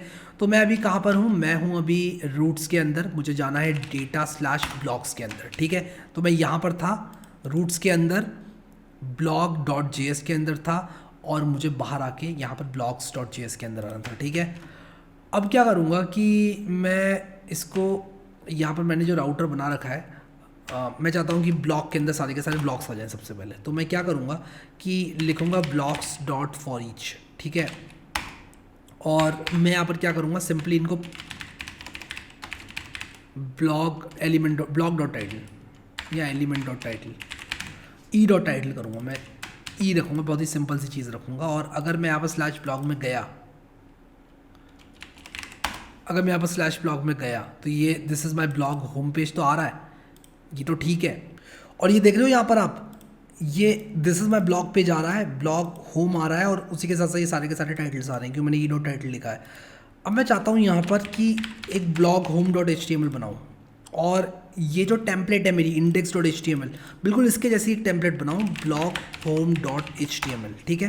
तो ये जो index.html है मैं कॉपी करूँगा इसके कंटेंट को, और यहाँ पर दिस इज़ ब्लॉग पेज लिख दूँगा, यहाँ पर ब्लॉग होम पेज लिख दूँगा, ठीक है। और यहाँ पर मेरा this is my home page लिख दूँगा, ठीक है, साइट होम पेज। तो अब अगर मैं यहाँ पर जाऊँगा ब्लॉग पे तो ब्लॉग होम पेज आएगा, और उसी के साथ साथ यहाँ पर आऊँगा तो साइट होम पे जाएगा। अब मैं चाहता हूँ कि किसी एक पर्टिकुलर ब्लॉक को अगर मुझे डिस्प्ले करना है, तब मैं क्या करूँ कि मैं इसको बंद करता हूँ जल्दी से, और मैं अपने मैं गलत जगह पर आ गया, मैं इस चीज़ को ही बंद करता हूँ क्योंकि मैंने 2 प्रोजेक्ट खोल रखे हैं अभी VS कोड के अंदर। मैं अब क्या चाहता हूँ कि ये इंडेक्स को ख़त्म करूँ सबसे पहले, और इसको भी क्लोज़ कर दूँ blocks.js को, कि मैं सारे के सारे कंटेंट को यहाँ पर लेकर आ रहा हूँ। अब मैं क्या करूँगा कि ये जो console.log है इसको हटा दूँगा, और इसकी जगह क्या करूँगा कि जो मेरा ब्लॉग्स है उसको मैं डिस्प्ले कराऊँगा इस फाइल में, ठीक है, ब्लॉग होम डॉट HTML में। बट उससे भी ज़्यादा इंपॉर्टेंट अभी हमारे पास ये है कि हम एक ब्लॉग पोस्ट को डिस्प्ले कराएं, ठीक है। अब अगर आप लोग codewithhari.com पर जाएं तो आप लोग देखो, मैंने कुछ इसी तरह का डिज़ाइन दिया हुआ है। देखो यहाँ पर ये होम पेज है, ब्लॉग में जाओगे स्लैश ब्लॉग आ गया, ठीक है। और किसी भी एक पर्टिकुलर ब्लॉग पेज पे जाओगे आप तो आपको कुछ इस तरह से दिखाई पड़ेगा, ठीक है। अब देखो एक पर्टिकुलर ब्लॉग में आप जा रहे हो तो आपको कुछ इस तरह से दिखाई पड़ रहा है, ठीक है। आई होप कि ये चीज़ समझ में आ गई आप लोगों को कि हम स्लैश ब्लॉग पोस्ट स्लैश उस ब्लॉग पोस्ट का जो स्लग होगा वो डिस्प्ले कराएंगे यहाँ पर, ठीक है।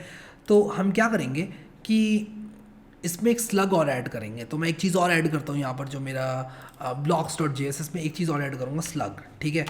और स्लग क्या होता है? स्लग कुछ नहीं है, बस ये जो मेरा इस पर्टिकुलर ब्लॉक की Windows 11 ISO और उसी के साथ साथ ये सारी की सारी चीज़ें हैं, how to deploy Node.js on Ubuntu, और उसी के साथ साथ मतलब ये सारी जो चीज़ें हैं वो स्लग कहलाती हैं, जो कि URL में आती हैं, ठीक है। तो मैं यहाँ पर क्या करूँगा, स्लग को पाइथन लर्न कर देता हूँ, और उसके बाद मैं क्या करूँगा, स्लग को JS लर्न कर देता हूँ। यहाँ पर मैं क्या करूँगा, स्लग को जेंगो लर्न कर लेता हूँ, पाइथन जेंगो लर्न कर देता हूँ, ठीक है।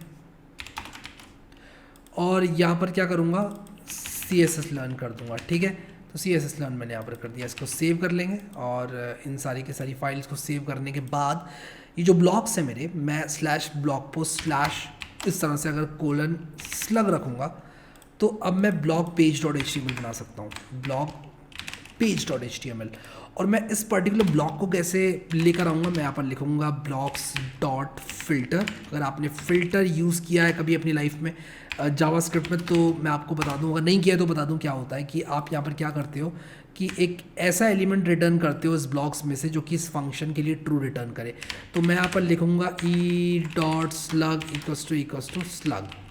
तो अगर ऐसा हो जाता है, e dot slug equals to slug हो जाता है, तो मुझे मेरा ब्लॉग मिल जाएगा। तो मैं माई ब्लॉग यहाँ पर लिख देता हूँ, ठीक है, माई ब्लॉग मैंने यहाँ पर लिख दिया। अब मैं क्या करूँगा कि console.log माई ब्लॉग कर दूंगा, और अगर मान लो मैं यहाँ पर स्लैश पाइथन डैश लर्न करूँ, सॉरी मुझे यहाँ पर ब्लॉग पोस्ट पे लिखना पड़ेगा, स्लग इज़ नॉट डिफाइंड दिखा रहा है। ओके, तो मैं इस तरह से नहीं कर सकता, e dot slug equals to slug नहीं कर सकता, मैं request dot params dot slug करूँगा। हाँ, अब ये चलना चाहिए, ठीक है। No search file or directory blog page. Okay, तो ब्लॉग पेज नहीं है मेरा, तो मुझे ब्लॉग पेज भी बनाना पड़ेगा। तो मैं यहाँ पर ब्लॉग पेज डॉट HTML को ये ब्लॉग होम का जो कंटेंट है वहीं से ले आता हूँ, और यहाँ पर मैं ब्लॉग पेज लिख देता हूँ। वैसे आइडियली यहाँ पर वो टाइटल आएगा, मेरा जो ब्लॉग का टाइटल होगा, जो भी ब्लॉग में शो कर रहा हूँ उसका टाइटल आएगा, यहाँ पर ब्लॉग का कंटेंट आएगा, हेयर ब्लॉग कंटेंट है, ठीक है। और ये करने के बाद मैं क्या करूँगा कि दोबारा से हिट करूँगा इस एंड पॉइंट को। यहाँ पर देखो ब्लॉग कंटेंट हेयर आ गया। क्या हमारा वो जो ब्लॉग था वो प्रिंट हुआ, ये मैं देखने की कोशिश कर रहा हूँ। यहाँ पर एक ब्लैंक प्रिंट हुआ, ठीक है। तो यहाँ पर ये कह रहा है ब्लॉग पेज डॉट HTML अभी भी इसको नहीं मिली। Okay, no problems. मैंने एक्चुअली ब्लॉग पेज का P कैपिटल नहीं किया, मुझे वो करना चाहिए, ठीक है। अब हिट करता हूँ तो यहाँ पर जो है एक एम्प्टी ये चीज़ आ रही है, ठीक है, जो कि बिल्कुल भी सही चीज़ नहीं है। तो यार इस चीज़ को डिबग करने के लिए मैं console.log e.slug करूँगा, e.slug नहीं, request.params.slug करूँगा और देखूँगा कि क्या है ये, ठीक है। तो मैं यहाँ पर इसको रिलोड करूँगा और यहाँ पर क्या मेरा पाइथन लर्न आ रहा है, हाँ आ रहा है। ओके, तो मुझे इसको डिबग करने की ज़रूरत नहीं है। मैंने एक बहुत ही सिली मिस्टेक करी है यहाँ पर, वो है रिटर्न ना लगाने की, and definitely it will work now. मैं इसको रिलोड करूँगा तो ये देखो मेरा ये वाला जो ऑब्जेक्ट है वो आ गया, ठीक है। तो मेरा ये ऑब्जेक्ट आ चुका है और माय ब्लॉक के अंदर मुझे ये फ़िल्टर होके मिल गया है। अब मैं क्या करूँगा, इस ब्लॉक को इस्तेमाल कर सकता हूँ, इस ब्लॉक के टाइटल को इस्तेमाल कर सकता हूँ, ये सारी की सारी चीज़ें यूज़ कर सकता हूँ। बट कैसे कैसे, आप लोग का यही सवाल होगा कैसे। अब इस तरह के और एंड पॉइंट्स तो आप लोग बड़े आराम से बना लोगे। अब आप में से कई लोगों का सवाल ये होगा कि यार मुझे डेटाबेस में डेटा को सेव करना है, अपडेट करना है, वो मैं कैसे करूँ। मैंने तो यहाँ पर blogs.js को इस तरह से बनाकर दिखा दिया है, और इसको अपडेट कैसे करेंगे इस पर्टिकुलर .js फाइल को। तो आइडियली क्या होगा कि आप लोग mongoose यूज़ करोगे। मैं यहाँ पर mongoose दिखा देता हूँ आपको क्या होता है। और mongoose बहुत ईजी है, आपको सिंपली mongoose को इस्तेमाल करना है MongoDB से कनेक्ट करने के लिए। तो यहाँ पर आपको रिक्वायर mongoose करना है, mongoose डॉट कनेक्ट करना है, एक मॉडल बनाना है बहुत ही सिंपल सा, और उसके बाद क्या करना है, एक नया जो उसका ऑब्जेक्ट है वो इंस्टेंशिएट करके आप उसको सेव कर सकते हो, अपडेट कर सकते हो, अपने MongoDB के साथ कनेक्ट कर सकते हो बहुत ही आराम से। तो ये चीज़ मैं आप लोगों को सजेस्ट करूँगा, आप लोग खुद से करो। बट हम लोग यहाँ पर क्या करेंगे कि हैंडल बार्स को देखेंगे। हैंडल बार्स क्या होता है, हैंडल बार्स कोई वाले हैंडल की बात नहीं हो रही है यहाँ पर। मैं यहाँ पर आप लोगों को सबसे पहले ये दिखाता हूँ कि ये जो मेरा पर्टिकुलर वेब डेवलपमेंट का कोर्स है इसके अंदर मैंने क्या किया था। मैंने यहाँ पर आप लोगों को पग के बारे में बताया था। ये पग क्या होता है, पग एक टेम्पलेट इंजन होता है एक्सप्रेस के लिए। आप लोग पग की जगह हैंडल बार्स भी यूज़ कर सकते हो। तो पग जो है बहुत सारे लोगों को HTML से डिविएट करता है, थोड़ा सा अलग सा सिंटेक्स होता है, इंडेंटेशन होते हैं, तो उनको अच्छा नहीं लगता है। बट आइडियली अगर आप लोग पग या हैंडल बार में से कोई भी एक चीज़ यूज़ करो तो आपका काम हो जाता है। अब जो चीज़ हम लोग देखने वाले हैं उसका नाम है एक्सप्रेस हैंडल बार्स। अब आप लोग कहोगे क्या चीज़ है ये और क्यों इस्तेमाल करूँ मैं एक्सप्रेस हैंडल बार्स को। तो यार देखो, हम लोगों ने अभी ये blog template, blog home, blog.js, ये पूरी फाइल्स का जो रायता वगैरह फैलाया है, इसको हमें ऑर्गेनाइज करना पड़ेगा। और हमारे जावास्क्रिप्ट के वेरिएबल्स हमें किसी ना किसी तरीके से टेम्पलेट में भेजने हैं, तो हमें किसी ना किसी तरीके का एक टेम्पलेटिंग इंजन बनाना ही पड़ेगा। और एक बहुत ही फेमस इंजन हैंडल बार्स है। तो हम हैंडल बार्स को इस वीडियो में इस्तेमाल करने वाले हैं। तो मैं यहाँ पर जल्दी से आप लोग को दो चीज़ें समझाऊंगा। एक तो एक्सप्रेस हैंडल बार्स क्या होता है और हैंडल बार्स क्या होता है, ठीक है। अब आप लोग को ये दोनों सेम नहीं है क्या, नहीं यार ये दोनों सेम नहीं है। तो अगर मैं हैंडल बार्स की बात करूँ, यानी कि सिर्फ हैंडल बार्स की बात करूँ, तो आप लोग देखो यहाँ पर कि हैंडल बार्स एक टेम्पलेटिंग इंजन है जो कि जावास्क्रिप्ट टेम्पलेटिंग करने में बहुत सहायक होता है। अब एक्सप्रेस हैंडल बार्स क्या है, एक्सप्रेस हैंडल बार्स एक npm पैकेज है जिसको आप लोग इंस्टॉल कर सकते हो। तो हम लोग एक काम करते हैं, इसके ना गिटहब पेज पे जाते हैं सीधे, और इसके गिटहब पेज पे बहुत अच्छी अच्छी जानकारियाँ हैं इसके बारे में कि किस तरह से इसको इस्तेमाल वगैरह करना है। तो मैं अगर यहाँ पर कॉपी करूँ npm install express handle bars, और मैं यहाँ पर इसको राइट क्लिक करके इंस्टॉल मार लूँ npm install express handle bars को, तो ये इंस्टॉल हो जाएगा। जैसे कि आप देख सकते हो मेरा एक्सप्रेस हैंडल बार्स जो है वो यहाँ पर इंस्टॉल हो चुका है, ठीक है। अब मैं इसको इस्तेमाल कर सकता हूँ। अब एक्सप्रेस हैंडल बार्स की अगर आप लोग गिटहब पेज पर जाकर पढ़ोगे तो यहाँ पर देखो बंदे ने लिखा हुआ है कि I created this project out of frustration. इस बंदे ने बोला है कि यार देखो मैं हैंडल बार्स को अपने एक्सप्रेस में यूज़ करने की कोशिश करता था हमेशा, और मुझे आती थी दिक्कतें, और उन दिक्कतों से छुटकारा पाने के लिए मैंने यहाँ पर ये टेम्पलेटिंग इंजन जो है बना दिया और एक्सप्रेस के साथ इसको सीमलेसली इंटीग्रेट करवा दिया। तो यहाँ पर आपको क्या करना है, अब आपको क्या ये सब समझना है, इस बंदे ने ये सब कैसे किया, नहीं हमें नहीं समझना, हमें सिर्फ हैंडल बार्स को यूज़ करना है। और यहाँ पर आप देखो इसके डायरेक्टरी का स्ट्रक्चर क्या है, अब देखो डॉट हैंडल बार्स फाइल्स हैं, ये कुछ नहीं है, HTML फाइल्स ही हैं। हम लोग यहाँ पर देखेंगे ये किस तरह से काम करता है। सबसे पहले तो हमने ये चीज़ देखनी है कि हमें एक व्यूज़ फोल्डर बनाना है और एक लेआउट्स फोल्डर बनाना है। हमें बनाना नहीं है, इनफैक्ट हमने जो टेम्पलेट्स बनाया था उसी को हम लोग रीनेम करेंगे। तो मैं क्लिक करके F2 दबाऊँगा और इसको व्यूज़ करूँगा, और व्यूज़ के अंदर ही मैं एक और फोल्डर बनाऊँगा लेआउट्स। ठीक है, तो व्यूज़ के अंदर एक लेआउट्स है और लेआउट्स के अंदर हमारा बेसिक लेआउट आने वाला है जिसका नाम होगा मेन डॉट हैंडल बार्स। तो चलो यार मेन डॉट हैंडल बार्स बना लेते हैं। तो मैं यहाँ पर मेन डॉट हैंडल बार्स बना लूँगा। ठीक है, और ये देखो यहाँ पर मूछें आ गई, हैंडल बार्स का लोगो आ गया यहाँ पर। ठीक है, ऑटोमेटिकली खुद ब खुद। ठीक है, तो यहाँ पर मैं मेन डॉट हैंडल बार्स जो है इसके अंदर किस तरह का कंटेंट रखूँगा आप लोग को दिखाता हूँ। यहाँ पर देखो इन्होंने बता रखा है कि यार इस तरह की बॉडी डाल दो, और जो भी आप यहाँ पर बॉडी के अंदर रखोगे मैं आपको बताता हूँ कुल मिला के मतलब क्या है। इसको पहले कॉपी करो और इसको यहाँ पर डालो, आप खुद ही समझ जाओगे जब मैं करूँगा तो। ठीक है, मैं इसको समझाऊंगा ही नहीं, आप खुद समझ जाओगे। तो ये देखो एग्जाम्पल ऐप लिखा हुआ है मेन डॉट हैंडल बार्स के अंदर। अब मैं क्या करूँगा, जो भी चीज़ मैं यहाँ पर डालूंगा मैं आप लोग को ज़रा index.js में ला देता हूँ और यहाँ पर जो हमारा बेसिक कॉन्फ़िगरेशन है वो भी करवा देता हूँ। सबसे पहले तो हम लोगों को ये लाइंस जो है ऐड करनी पड़ेंगी। कौन कौन सी लाइंस? एक तो हम लोगों को रिक्वायर करवाना है, क्या हमें रिक्वायर करवाना है एक्सप्रेस हैंडल बार्स, और उसी के साथ साथ app is equal to express हमने ऑलरेडी लिखा हुआ है, और ये जो हमारा इंजन है उसको हमें सेट करना है एज ए हैंडल बार्स, और उसी के साथ साथ हम जो है इसको इस्तेमाल कर सकते हैं। अब देखो इन्होंने कैसे इस्तेमाल किया, इन्होंने कहा रेस डॉट रेंडर होम, यानी कि home dot handle bars file को ढूंढा जाएगा कहाँ पर, व्यूज़ के अंदर। व्यूज़ के अंदर ढूंढा जाएगा होम डॉट हैंडल बार्स को। तो ये होम डॉट हैंडल बार्स को ढूंढेगा व्यूज़ के अंदर, इसीलिए यहाँ पर ये इस तरह से लिखा हुआ है। तो मैं करूँगा क्या यहाँ पर कि जो होम डॉट हैंडल बार्स है इसको मैं बना लूँगा। ठीक है, तो मैं यहाँ पर सबसे पहले तो होम डॉट हैंडल बार्स को बना लूँगा। कहाँ पर बनाऊंगा होम डॉट हैंडल बार्स को? लेआउट्स के अंदर। ठीक है, तो मैं जल्दी से बना लेता हूँ होम डॉट हैंडल बार्स। ठीक है, हैंडल बार्स थोड़ा सा बड़ा सा नाम है बट ठीक है कोई बात नहीं, चलेगा। ठीक है, तो होम डॉट हैंडल, देखो मैंने गड़बड़ कर दी लिखने में, होम डॉट हैंडल बार्स लिखना था मुझे हैंडल बार्स। ठीक है, अब यहाँ पर मैं क्या लिखूँगा, this is home dot handle bars. ठीक है, बस मैंने इतना लिखा। अब मैं क्या करूँगा, मैं यहाँ पर नोड मॉन index.js कर दूंगा। ठीक है, और ये देखो क्रैश हो गई ऐप मेरी। इसकी क्या वजह है? मैंने कुछ गड़बड़ करी है डेफिनेटली, तभी क्रैश हुई है। Require express handle bars, okay. तो ये देखो यहाँ पर ही मैंने क्या कर दिया, कॉन्स्टेंट्स, पता नहीं क्या किया मैंने, मुझे भी नहीं मालूम कहाँ से आया ये सब चीज़ें। सेव करूँगा, अब चल गई ऐप हमारी। ठीक है, तो यहाँ पर मैं क्या करूँगा, इसको कंट्रोल क्लिक करूँगा और यहाँ पर ये कह रहा है no such file or directory index.html। तो हमें क्या करना पड़ेगा, यहाँ पर जाना पड़ेगा अपनी block.js में, और जहाँ पर हम सेंड फाइल कर रहे थे ना वहाँ पर अब पता है हम लोग क्या करेंगे, वहाँ पर अब हम लोग हैंडल बार्स का सिंटेक्स इस्तेमाल करेंगे जो कि हमने ऑलरेडी देखा है। तो यहाँ पर देखो आप लोग कि मैंने यहाँ पर res.render आप लोग को बताया था कि यार ये इस चीज़ को यूज़ करेगा। अब देखो रेस डॉट रेंडर होम मैंने यहाँ पर लिख दिया, तो वो क्या करेगा, रेस डॉट रेंडर वो कहाँ ढूंढेगा, होम को वो ढूंढेगा इसी फोल्डर के अंदर जिस फोल्डर में block.js है। तो मैंने डॉट डॉट स्लैश लगा दिया। अब यहाँ पर मैंने जब इसको खोला तो मुझे एक एरर मिला कि यार fail to look up views in directory, ये वाली इस डायरेक्टरी में ये व्यूज़ को नहीं ढूंढ पाया। ठीक है, तो मैं क्या करूँ, नहीं ढूंढ पाया, तो मुझे यहाँ पर ढूंढना पड़ेगा कुछ गड़बड़। क्यों नहीं ढूंढ पाया ये होम डॉट हैंडल बार्स को, क्योंकि ये लेआउट्स के अंदर है। ठीक है, तो मुझे व्यूज़ के अंदर डालना है इसको।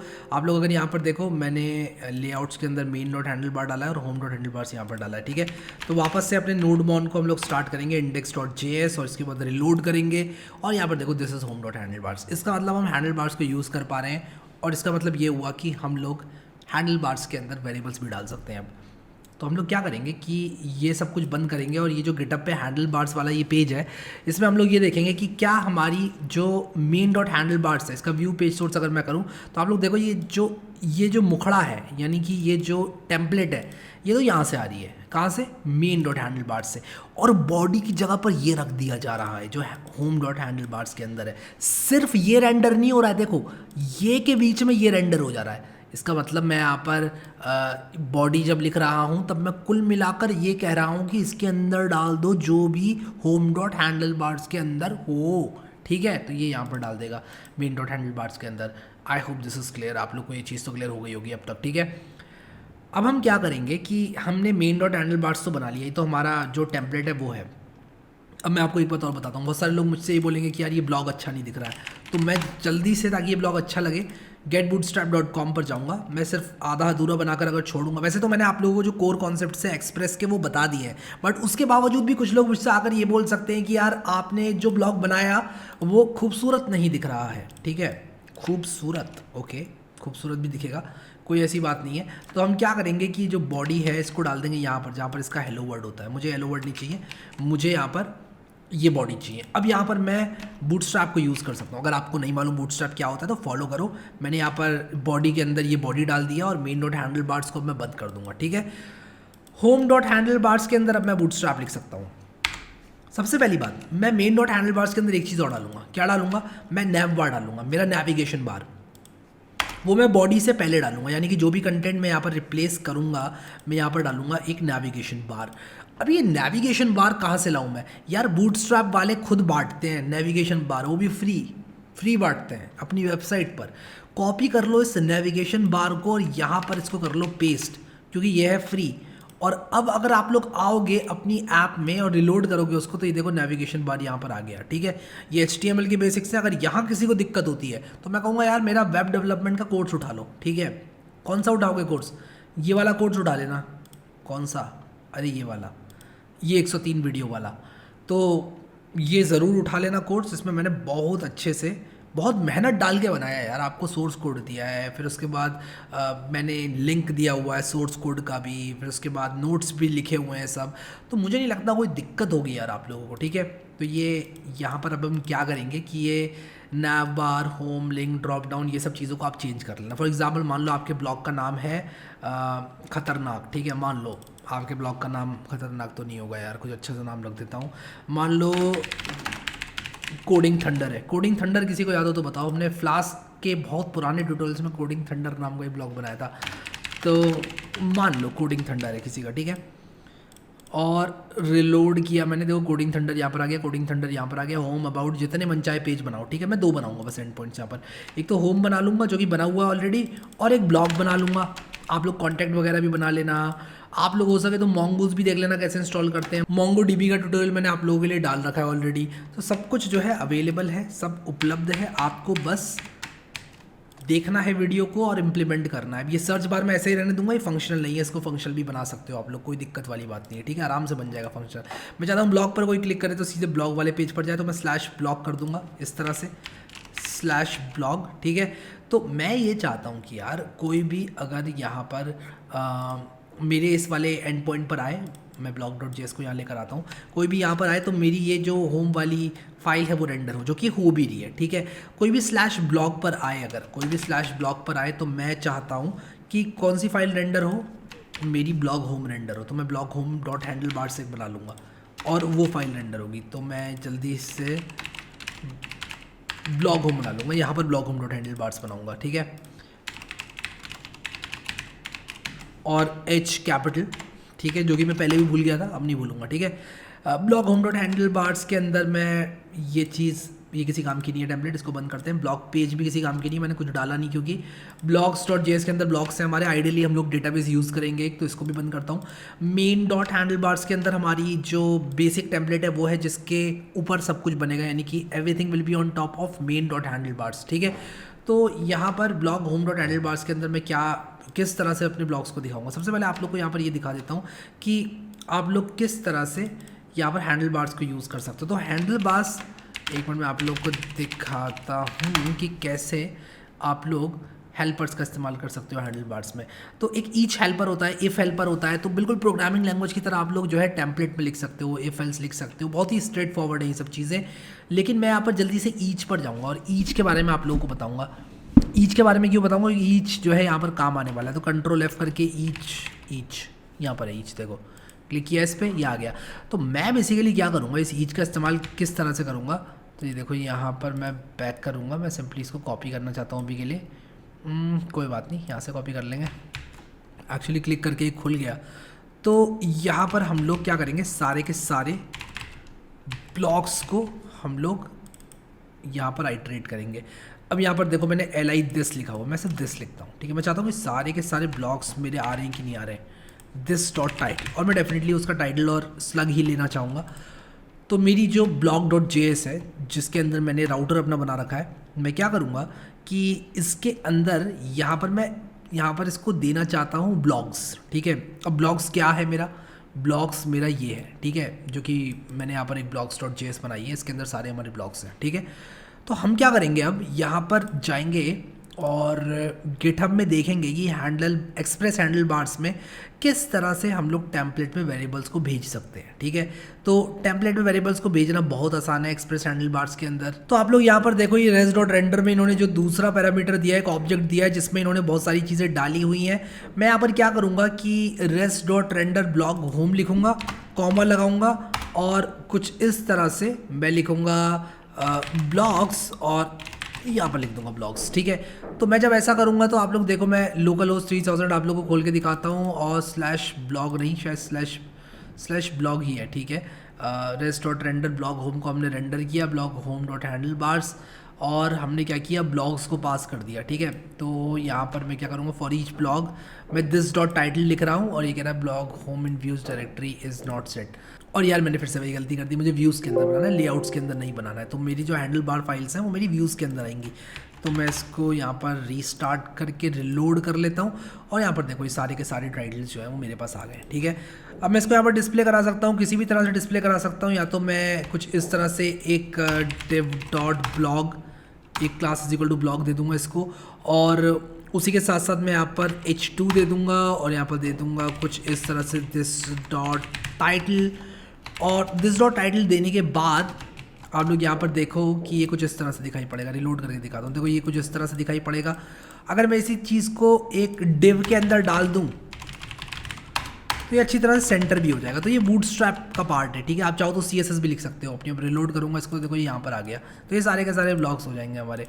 अगर मैं कुछ ऐसा करूँ, मैं इसको कुछ ऐसा चाहता हूँ a, ठीक है, href इज इक्वल टू, मैं यहाँ पर this.slug लिखूँगा और यहाँ पर मैं क्या करूँगा, मेरा जो ये वाला एंड पॉइंट है /blogpost/slug, मैं कुछ ऐसा करूँगा /blogpost/this.slug, और इसके बीच में मैं ये चीज़ डालूंगा, ये चीज़ मैं इसके बीच में डालूंगा। और यहाँ पर देखो मैं रिलोड करूँगा तो जैसे मैं क्लिक करूँगा मैं यहाँ पर चला गया, अब मैं क्लिक करूँगा तो यहाँ पर चला गया, अब मैं यहाँ क्लिक करूँगा तो मैं यहाँ पर चला गया। अब मुझे पता है बहुत सारे लोग बोलेंगे यार ये अच्छा नहीं दिख रहा है, तो यार हमारे पास बहुत सारे डिज़ाइनिंग के ट्यूटोरियल्स हैं इस चैनल पर, आप लोग देख सकते हो। उसको अच्छा अगर दिखाना चाहते हो, बूटस्ट्रैप की सहायता से बनाना चाहते हो, उसके भी बहुत सारे ट्यूटोरियल्स हमने बना रखे हैं, जिसमें कि यार आप लोग अगर यहाँ पर रिस्पॉन्सिव वेबसाइट्स वगैरह देख रहे हो, मतलब if you are looking for any responsive website, आप लोग बड़े आराम से वहाँ पर जा सकते हो। अब मैं क्या करूँगा, यहाँ पर स्लग के हिसाब से यहाँ पर आपको कंटेंट शो करके दिखाऊंगा। तो सबसे पहले तो मुझे क्या करना होगा, blog page dot handlebars बनाना होगा। तो मेरा जो ब्लॉग पेज है, blog page dot handlebars को मुझे बनाना पड़ेगा। होम बनाया, ब्लॉग होम बनाया, मैं blog page dot handle bars layouts में नहीं बनाऊंगा इस बार, ये गलती नहीं करूँगा। इस बार मैं यहीं पर बनाऊंगा हैंडल बार्स, ठीक है। और यहाँ पर मैं क्या करूँगा कि सबसे पहले तो एक h2 रखूँगा, इसके अंदर मैं टाइटल डालूँगा, ठीक है, टाइटल डालूँगा और इसके अंदर एक पैराग्राफ लूँगा और यहाँ पर कंटेंट डालूँगा। और मुझे मालूम है कि शायद ये अच्छा ना दिखे, बट अगेन हमारे पास डिज़ाइनिंग के इस चैनल पर मैंने बहुत कुछ बना के डाला हुआ है आप लोगों के लिए, तो वो आप देख लेना, ठीक है। अब यहाँ पर देखो मेरे पास माई ब्लॉग एक बार आ गया, तो मैं सेंड फाइल ना करते हुए यहाँ पर ब्लॉग पेज को रेंडर करूँगा, ब्लॉग पेज को। और ये जो ऑब्जेक्ट होगा इसमें दो चीज़ें होंगी, एक तो टाइटल होगा, टाइटल क्या होगा, माई ब्लॉग डॉट टाइटल, और जो हमारा यहाँ पर ये होगा कंटेंट, वो क्या होगा, माई ब्लॉग डॉट कॉन्टेंट, ठीक है। अब मैं यहाँ पर अगर इसको रिलोड करूँ तो ये देखो यहाँ पर ये चीज़ आ गई, लेकिन लगता है मैंने blog page dot handle bars के अंदर ये चीज़ डाली है, शो क्यों नहीं हो रही है यार। राइट क्लिक करके व्यू पेज सर्च करते हैं और देखते हैं क्या हो रहा है। तो ये भी ब्लैंक है, सब कुछ ब्लैंक है, देखते हैं क्या ऐसा क्यों हो रहा है, ठीक है। तो मैंने क्या किया, टाइटल दिया है इसको और उसी के साथ साथ कंटेंट भी दिया है। तो यहाँ पर ये पता है रेंडर क्यों नहीं हो रहा है, इसको देखो मैं रिलोड कर रहा हूँ, रेंडर नहीं हो रहा है। रेंडर ना होने का कारण ये है कि मुझे यहाँ पर my blog is equal to blog dot filter ये तो करना ही करना है, उसी के साथ साथ माई ब्लॉग 0 भी करना है, क्योंकि जो माई ब्लॉग है वो एक एरे है, एरे विद 1 ऑब्जेक्ट। अगर आप इसको प्रिंट कराओगे, यहाँ पर मैं दिखा देता हूँ आप लोगों को, console.log अगर कुछ इस तरह से आप लोग दिखाओगे और मैं इसको अगर हिट करूँगा तो यहाँ पर देखो जो माई ब्लॉक है वो एक एरे है जिसके अंदर सिर्फ एक ऑब्जेक्ट है, तो मुझे वो ऑब्जेक्ट चाहिए एक्चुअली। वो ऑब्जेक्ट मैंने लिया और उसका टाइटल ले लिया, वो ऑब्जेक्ट लिया उसका कंटेंट ले लिया, और यहाँ पर देखो टाइटल और कंटेंट मिल गया। एक आखिरी चीज़ और करूँगा, हालांकि ये डिज़ाइनिंग का ट्यूटोरियल नहीं है, बट div डॉट कंटेनर। और यार आप लोग इसको अच्छा बना सकते हो, मुझे पता नहीं क्यों लोग ऐसा कमेंट करते हैं कि यार इसको कंप्लीट ही कर देते। मतलब अगर आपको कंप्लीट करना है इसको, मैं आप लोगों को बहुत ही ऑनेस्टली बहुत ही सही से समझाता हूँ। मैं कुछ ऐसा नहीं है कि मैं आप लोगों को ये बोल रहा हूँ कि आपको ये नहीं कहना चाहिए। अगर आपका डाउट है तो मैं क्लियर कर रहा हूँ। देखो मैं इसलिए इसको ब्यूटीफाई नहीं कर रहा हूँ इस ब्लॉग को, क्योंकि मुझे पता है आप लोग इसको बड़े आराम से कर सकते हो इसको देखकर, ठीक है, इसको देखकर आप कर सकते हो। चलो इसको देखकर अगर नहीं कर पाए, मान लो आपको लगता है कि यार इससे भी मुझे हाई लेवल पे जाना है, तो यार आप ये वाले प्रोजेक्ट्स बनाओ। इसमें मैंने आप लोगों को अलग ही लेवल पे सिखा रखी है HTML CSS और जावास्क्रिप्ट, यानी कि जो लेवल है वो अच्छे से मैंने रेस किया हुआ है, ठीक है। तो दिक्कत नहीं होनी चाहिए हम लोगों को। अब यहाँ पर मैं क्या करूँगा कि मैंने यहाँ पर काफ़ी चीज़ें देखी। अब देखो ब्लॉग में हम जा रहे हैं तो हमें ब्लॉग होम मिल गया, कोई भी ब्लॉग हम खोलते हैं उसका कंटेंट मिल जाता है। फिर उसके बाद होम पर हम क्लिक करते हैं तो कुछ हो नहीं रहा है, क्योंकि हमने जो हमारा मेन डॉट हैंडल बार्स है लेआउट्स के अंदर, उसमें जब भी कोई क्लिक करता है होम पर, यानी कि मेरा जो नैव बार है उसमें कोई भी जब यहाँ क्लिक करता है तो मैं चाहता हूँ स्लैश पर रीडायरेक्ट कर दिया जाए उसको। और उसी तरह से जब कोई होम पर क्लिक करता है तो इसके href को भी मैं स्लैश कर दूंगा। यहाँ पर देख रहे हो ये href को स्लैश कर दिया मैंने। अब मैं अगर रिलोड करूँगा और फिर मैं होम पे जाऊँगा तो मुझे यहाँ पर जो है होम पर क्लिक कर रहा हूँ तो कुछ नहीं है यहाँ पर। होम पे डिज़ाइन कर लेना अच्छा सा आप लोग। ब्लॉग पे कोई जाएगा तो यहाँ पहुँच जाएगा। कोडिंग थंडर पे क्लिक करो, होम पर जाओगे, ब्लॉग पर क्लिक करो, ब्लॉग पर जाओगे। बहुत ही इजीली यार ये सारी चीज़ें हो जाती हैं, ठीक है। सो आई होप कि आप लोगों ने जो है ये ब्लॉग अच्छी तरह से बना लिया। ये सब सोर्स कोड आप लोगों को मैं दे दूंगा। स्टार्टिंग में मैंने आप लोगों को बेसिक एक्सप्रेस बताया, मिडलवेयर के बारे में बताया, और यहाँ पर ये जो कंसोल लॉग है इसको हटा देते हैं, कहीं ये लगा का लगा रह जाए। मैं इस कंसोल लॉग को कमेंट आउट कर देता हूँ, ठीक है। और इनको भी कमेंट आउट रख रहा हूँ क्योंकि मैं मिटाना नहीं चाहता। मैं वैसे आइडियली मिटा देता अगर ये प्रोडक्शन प्रोजेक्ट होता तो, क्योंकि मैं नहीं चाहता कि यहाँ पर आप लोगों को जो है अगर कोई कोड चाहिए तो उसको आप लोग ढूंढ रहे हैं। ये आप लोगों को मैं जो सिंटेक्स दे रहा हूँ ताकि आप लोग इसको यूज़ कर पाओ, ये आपके बहुत काम आएगा, ठीक है। तो मैं यहाँ पर अपना सर्वर को ये बंद करता हूँ, टर्मिनल्स को बंद करता हूँ, और हमने बहुत बढ़िया प्रोजेक्ट यार बना लिया है। तो दैट वाज अबाउट एक्सप्रेस। अब हम लोग जो करने वाले हैं वो है डिप्लॉयमेंट, और वो भी बहुत क्विकली आप लोगों को बताऊंगा, ज़्यादा टाइम आप लोगों को नहीं लूँगा। और डिप्लॉयमेंट में क्या है, एक्सप्रेस ऐप का क्या कोई स्पेशल डिप्लॉयमेंट है? तो जवाब है नहीं, इसका कोई स्पेशल डिप्लॉयमेंट नहीं है। इसका एक Node.js की ऐप को जैसे डिप्लॉय किया जाता है बिल्कुल वैसे ही इसका डिप्लॉयमेंट है, ठीक है। तो यहाँ पर आप लोग जो है बड़े आराम से डिप्लॉयमेंट कर सकते हो एक्सप्रेस एप्लीकेशन का। हम लोग यहाँ पर देखेंगे कि किस तरह से बहुत ही क्विक डिप्लॉयमेंट आप लोग कर सकते हो Nginx और PM2 की सहायता से। सो गाइस अब हम लोग क्या करेंगे, ये ब्लॉग तो हमारा बन चुका है। मैं इसको ब्लॉग इसलिए कह रहा हूँ क्योंकि एक्चुअल में हमने सारी जो कोर फंक्शनैलिटी है वो इम्प्लीमेंट कर दी है। और अब हमें यहाँ पर करना क्या है कि हमें इस ब्लॉग को करना है होस्ट। तो मैं आप लोगों को बताऊँ कि आपको होस्ट करने के लिए कहाँ जाना है। तो मैंने एक गाइड लिखी हुई है अपने ब्लॉग पर, मतलब अपने एक्चुअल ब्लॉग पर codewithhari.com पर। सो गाइस इस ब्लॉग में मैंने आप लोगों को स्टार्टिंग से बताया हुआ है पूरा कि कैसे Node.js को डाउनलोड करना है। बेसिकली सबसे पहले हम लोग को इस ऐप को होस्ट करने से पहले ये समझना होगा कि यार ये है at the end of the day एक Node.js ऐप ही, कोई ज़्यादा बड़ी चीज़ नहीं है, ये एक Node.js की एप्लीकेशन है। तो हम क्या करेंगे, सबसे पहले अपने सर्वर पे Node.js इंस्टॉल करेंगे। बट सर्वर कहाँ से आएगा? देखो यार अगर आप लोग लिनोड यूज़ कर रहे हो, AWS यूज़ कर रहे हो, या कुछ भी यूज़ कर रहे हो, आप लोग करो, feel free to do that. मैं डेमोन्स्ट्रेट करने के लिए यूज़ कर रहा हूँ DigitalOcean, ठीक है। तो ये DigitalOcean की एक ड्रॉपलेट मैंने बना रखी है। यहाँ पर देखो Node.js ट्यूटोरियल। अगर आपको नई ट्यूटोरियल ड्रॉपलेट बनानी है, नोट ट्यूटोरियल ड्रॉपलेट अगर आप लोग को नहीं बनानी है तो आप यहाँ पर क्रिएट पर क्लिक करके ड्रॉपलेट पर क्लिक करके, और उसके बाद यहाँ पर उबंटू चुन लेना, बेसिक चुन लेना, रेगुलर कर लेना, ताकि $5 प्रति माह की पड़ जाए आप लोगों को ये SSD के साथ वाली जो आपकी ड्रॉपलेट है वो आपके यूज़र जहाँ पर है उसके नज़दीकी ड्रॉपलेट आप लोग चुन लेना। इसके बाद आप लोग SSH की अगर यूज़ कर रहे हो तो ठीक है। अगर आपको नहीं पता SSH की क्या होती है तो आप पासवर्ड एक बना लेना अपनी ड्रॉपलेट का, और उसके बाद आप क्रिएट ड्रॉपलेट पर क्लिक कर देना। लेकिन सबसे ज़्यादा पूछे जाने वाला सवाल इस चैनल पर ये भी है कि एक ड्रॉपलेट को रीपर्पस कैसे करें। रीपर्पस का मतलब यार एक चीज़ है आपके पास, आप उसको दोबारा से इस्तेमाल करना चाहते हो, आप उसको रीपर्पस करना चाहते हो, तो रीपर्पस कैसे करोगे? तो ये लोड होने में पता नहीं इतना टाइम क्यों ले रहा है, बट ये जैसे ही लोड हो जाएगा तो मेरे पास जो Node.js वाली ड्रॉपलेट है, मैं रिलोड मार लेता हूँ इसको। जैसे मेरी Node.js वाली ड्रॉपलेट है, मैं उस ड्रॉपलेट को रीपर्पस करूँगा, यानी कि मैं उसको दोबारा से इस्तेमाल करूँगा और उसको रीसेट करूँगा। और मैं उसको रीसेट कैसे करूँगा आप लोग देखना। तो मैं यहाँ पर ट्यूटोरियल्स पर क्लिक करूँगा, और ट्यूटोरियल्स पर क्लिक करने के बाद यहाँ पर ये Node.js वाली जो मेरी ड्रॉपलेट है यहाँ पर क्लिक करूँगा, और इसके बाद मैं डिस्ट्रॉय पे क्लिक करूँगा। यहाँ पर इसको मैं डिस्ट्रॉय कर दूँगा, या एक काम करता हूँ मैं एक्चुअल में अगर यहाँ पर जाऊँ तो बहुत सारे ऑप्शंस होते हैं। एक्चुअली मुझे याद नहीं है कहाँ पे होता है, ठीक है, मुझे मिल जाता है, डिस्ट्रॉय में ही होता है। एक ऑप्शन होता है डिस्ट्रॉय में कि आप दोबारा से इस इमेज के साथ इसको रीबिल्ड कर लें। मैं इसको रीबिल्ड करूँगा। कौन सी ड्रॉपलेट रीबिल्ड कर रहा हूँ मैं? Node.js tutorial. हाँ ठीक है, मेरी कुछ प्रोडक्शन एप्लीकेशन भी चल रही हैं यहाँ पर। अगर मैंने उसको रीबिल्ड कर दिया ड्रॉपलेट को तो हो जाएगी दिक्कत, ठीक है, सारी साइट्स हो जाएंगी डाउन। वो मैं चाहता नहीं हूँ, ठीक है। तो मैं वेट करूँगा इसके रीबिल्ड होने का, और जैसे ये रीबिल्ड हो जाएगी मैं SSH से लॉगिन करूँगा इस ड्रॉपलेट के अंदर। तो ये इसका IP एड्रेस है। तो मैं क्या करूँगा, यहाँ पर विंडोज़ पावरशेल में जाऊँगा, लिखूँगा SSH root@, और ये कर लूँगा, ठीक है। और ये एक बार ड्रॉपलेट रीबिल्ड हो जाए उसके बाद ही मैं लॉगिन कर पाऊँगा इस ड्रॉपलेट में। रीबिल्ड जब तक ये नहीं होती तब तक मैं इसमें नहीं हो पाऊँगा। तो मैं वापस आता हूँ इसको रीबिल्ड करके, क्योंकि थोड़ा सा टाइम लगता है। एक बात जब तक कर लेते हैं, जब तक ये रीबिल्ड हो रही है तब तक मैं एक इंपॉर्टेंट बात मेरे दिमाग में आई है, मैं आप लोग को बता देता हूँ। वो अगर आप लोग इसको ऐसे ही इस्तेमाल कर रहे हो, यानी कि आप लोग अपने ड्रॉपलेट पर एक नॉन रूट यूज़र नहीं बना रहे हो, तो आपको यार मेरे हिसाब से एक नॉन रूट यूज़र बनाना चाहिए। क्योंकि अगर आप लोग डिप्लॉयमेंट कर रहे हो, थोड़े से भी सीरियस हो आप अपने डिप्लॉयमेंट को लेकर, तो आप लोग यहाँ पर Ubuntu 20.04 सर्वर को सेटअप कर लो, एक नॉन रूट यूज़र उसमें बना लो। तो ये सारे काम आप लोगों को करने पड़ेंगे, ठीक है। मैंने देखो एकदम बता रखा है आपको स्टेप बाय स्टेप कि किस तरह से आप लोग एक नॉन रूट यूज़र बना सकते हो, ठीक है।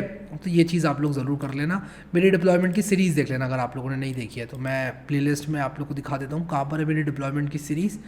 तो यार देखो, मैंने ना कुल मिलाकर सारी चीज़ें आप लोगों को बता दी हैं इस डिप्लॉयमेंट की सीरीज़ में, इंक्लूडिंग Node.js ऐप भी मैंने यहाँ पर बताई हुई है आपको कि किस तरह से करते हैं। आप लोग किस तरह से Node.js ऐप को होस्ट कर सकते हो। इस वीडियो में अब हम लोग जल्दी से हमारी जो ड्रॉपलेट बनी हुई है, मैं दोबारा से इसमें लॉगिन करने की कोशिश करता हूँ। एक्चुअली मैंने इसको रीबिल्ड कर दिया, इसलिए मुझे वार्निंग दे रहा है, कह रहा है remote host identification has changed. तो अगर आपको भी ये दिक्कत आती है तो मैं बताता हूँ, और मैंने यहाँ पर इसीलिए किया है ये। अगर मैं यहाँ पर cd.ssh करूँ और rm करूँ नोन होस्ट को, यानी कि नोन होस्ट जो है उसको मैं rm कर दूँ, यानी कि रिमूव कर दूँ, तब मैं ये चीज़ कर पाऊँगा। इसके बाद अब मैं इसमें घुसूँगा ड्रॉपलेट में, तो मुझे सिंपली येस लिखना है और मैं इस ड्रॉपलेट के अंदर आ जाऊँगा। समझ रहे हो आप लोग यहाँ पर कि क्या किया मैंने। अब देखो यार, वैसे आइडियली आप लोग को एक नॉन रूट अकाउंट बनाना है, ठीक है, जो कि रूट एक्सेस जिसके पास हो। But for the sake of this tutorial मैं जल्दी से इसमें Node.js इंस्टॉल करूँगा, और इस कमांड से भी पहले आपको apt अपडेट रन करना है। अगर पहली बार आप लोग सर्वर को सेटअप कर रहे हो तो ये भी इस ब्लॉग को मैं अपडेट करके ऐड कर दूंगा कि यार apt गेट रन कर लो, यहाँ पर apt update apt update run कर लो, ताकि आपकी जो पैकेज इंडेक्स है वो अपडेट हो जाए। तो जैसे ही ये चीज़ हो जाएगी हम लोग क्या करेंगे, नोड सोर्स से जल्दी से Node.js को इंस्टॉल करेंगे। तो अगला कमांड मैं ये रन करूँगा। देखो यार, ये दो कमांड से क्या होता है कि आपका Node.js का जो लेटेस्ट वर्जन है वो इंस्टॉल हो जाएगा। तो शायद मुझे y दबाना पड़ेगा, नहीं दबाना पड़ेगा, -y फ्लैग दिया हुआ है इसलिए y नहीं दबाना पड़ेगा। वेट करते हैं इसके इंस्टॉल होने तक का। इसके बाद हम लोग चेक करेंगे कि हमारा Node.js इंस्टॉल भी हुआ ठीक से कि नहीं, इस कमांड को रन करके। नोड -- वर्जन का मतलब है कि नोड का कौन सा वर्जन चल रहा है, npm -- वर्जन का मतलब है npm का कौन सा वर्जन चल रहा है इस कंप्यूटर में, ठीक है। तो यहाँ पर आप लोग देखो नोड -- वर्जन, npm -- वर्जन, ठीक है। अब यहाँ पर app.js मैंने एक सैम्पल Node.js फाइल बनाई है, बट रुको आप लोग, सैम्पल app.js फाइल आप लोग मत बनाना। हम लोग क्या करेंगे, हमारा जो एग्जिस्टिंग प्रोजेक्ट है हम उसको अपलोड करेंगे, ठीक है। तो मेरी ड्रॉपलेट का IP एड्रेस कहाँ गया, ये रहा मेरी ड्रॉपलेट का IP एड्रेस, ठीक है। तो मैं क्या करूँगा, अपने इस ड्रॉपलेट के IP एड्रेस का इस्तेमाल करूँगा कुछ इस तरह से, ठीक है।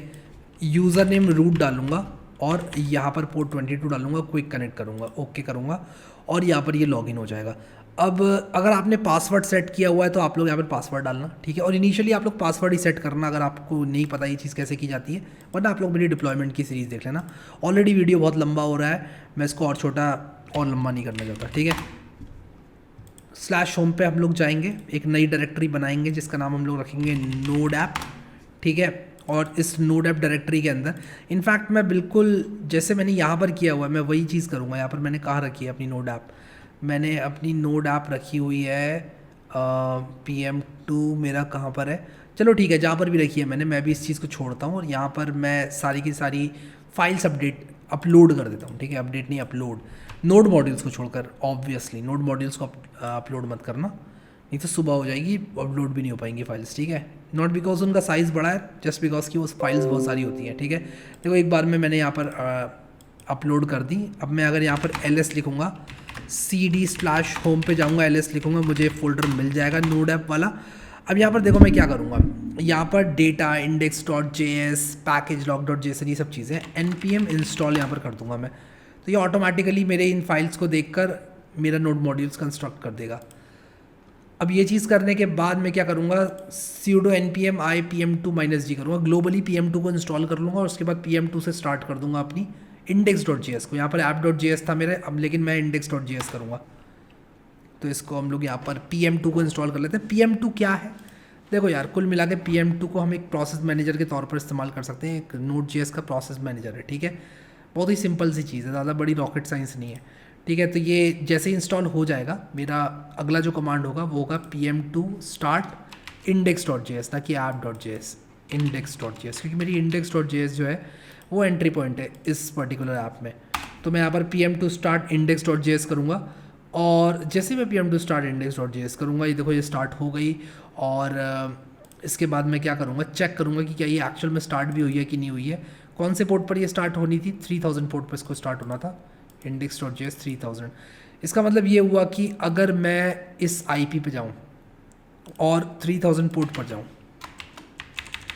तो मुझे मेरी Node.js की ऐप दिखनी चाहिए, बट वो नहीं दिख रही है, ठीक है। उसका रीज़न पता है क्या है, मैंने UFW अलाउ 3000 नहीं किया है, ठीक है। तो रूल्स अभी अपडेट हो गए, फायरवॉल से मैंने अलाउ कर दिया है पोर्ट। अब 3000 पोर्ट क्योंकि मैंने अलाउ कर दिया है, इसलिए यहाँ पर जो है दिखना चाहिए 3000 पोर्ट पर। अब यार मैंने यहाँ पर एक चीज़ रियलाइज़ करी कि यहाँ पर मैंने एक्सप्रेस को इंस्टॉल नहीं किया था, तो मुझे यहाँ पर npm i express लिखना पड़ेगा, npm i express। और जैसे ही मैं एक्सप्रेस को इंस्टॉल करूँगा तब जो है मेरी एक्सप्रेस देखो इंस्टॉल हो जाएगी। तो एक्सप्रेस इंस्टॉल हो गई है। अब मैं यहाँ पर देखता हूँ नोड index.js करके, तो ये app listing on local host 3000। अब देखता हूँ यहाँ पर कि चल रही है कि नहीं चल रही है। हाँ अब चल रही है, देखो coding thunder blog, how to get started with Python, देखो ये मेरी ऐप जो है यहाँ पर आ गई है, ठीक है। But this is not the way, हम लोग इसको ऐसे नहीं करेंगे, ठीक है। ऐसे बिल्कुल भी हम लोग इसको होस्ट नहीं करेंगे। हम लोग यहाँ पर ये जो pm2 स्टार्ट वाला कमांड था इसको दोबारा से रन करेंगे, pm2 स्टार्ट index.js, हाँ ये स्टार्ट हो गया अभी, ठीक है। और अब हम लोग यहाँ पर देखते हैं कि क्या ये स्टिल काम कर रही है। हाँ ये बिल्कुल काम कर रही है, pm2 इसको बहुत अच्छे से मैनेज कर रहा है। और अब हम लोग क्या करेंगे कि nginx को as a reverse proxy use करेंगे, क्योंकि nginx के सिक्योरिटी फीचर्स कमाल के हैं, ठीक है। तो हम क्या करेंगे जल्दी से, देखो यार आप सोच रहे हो मैं दौड़ा रहा हूँ उस चीज़ को, मैं एक्चुअली में दौड़ा नहीं रहा हूँ, मैं एक्चुअली में उन लोगों की लाइफ ईजी बना रहा हूँ जो कि अपनी ऐप को डिप्लॉय भी करना चाहते हैं। देखो यार मैं पूरा डिप्लॉयमेंट इस वीडियो में नहीं बता सकता, मैंने एक्सप्रेस बहुत अच्छे से बताया इस वीडियो में, बट डिप्लॉयमेंट की एक एक चीज़ मैं यहाँ पर नहीं बता सकता। उसके लिए मैंने एक सेपरेट प्लेलिस्ट बना रखी है, इसको आप एकदम देखो 25-25 मिनट के वीडियोज़ है। मैं इस वीडियो को अननेसेसरीली लंबा नहीं करना चाहता। मैं ये एक फ़ाइल बनाऊँगा और इस फाइल के अंदर जो है मैं ये कंटेंट डालूँगा, ये जो कंटेंट है, और ऑब्वियसली मैं इस कंटेंट में अपना IP एड्रेस डालूंगा सर्वर नेम की जगह पर, ठीक है। तो मैं बेसिकली क्या कर रहा हूँ, ये nginx का एक कॉन्फ़िगरेशन है, मैंने यहाँ पर आई लिखा, मैं इसको ऊपर लेकर जाऊँगा, सर्वर नेम की जगह पर मैं ये लिखूँगा, ठीक है। तो मेरे सर्वर की जो IP है ये मैं ऐसे कर दूँगा, ठीक है। इसके बाद मैं इस कॉन्फ़िगरेशन को एक्टिवेट करूँगा कुछ इस तरह से, ठीक है, और मेरा कॉन्फ़िगरेशन एक्टिवेट हो जाएगा। अब अगर मैं यहाँ पर सिर्फ इस पर जाऊँगा बिना 3000 के, मैं इस पर जाऊँगा तो मेरा ब्लॉग जो है चलना चाहिए, बट नहीं चल रहा है क्योंकि nginx का जो डिफ़ॉल्ट कॉन्फ़िगरेशन है वो यहाँ पर जो है etc nginx वो यहाँ पर काम कर रहा है, ठीक है। और यार देखो आप में से कई लोग ऐसे होंगे जो कि सोच रहे होंगे कि यार ये मैं क्या बताया जा रहा हूँ, मुझे समझ नहीं आ रहा है।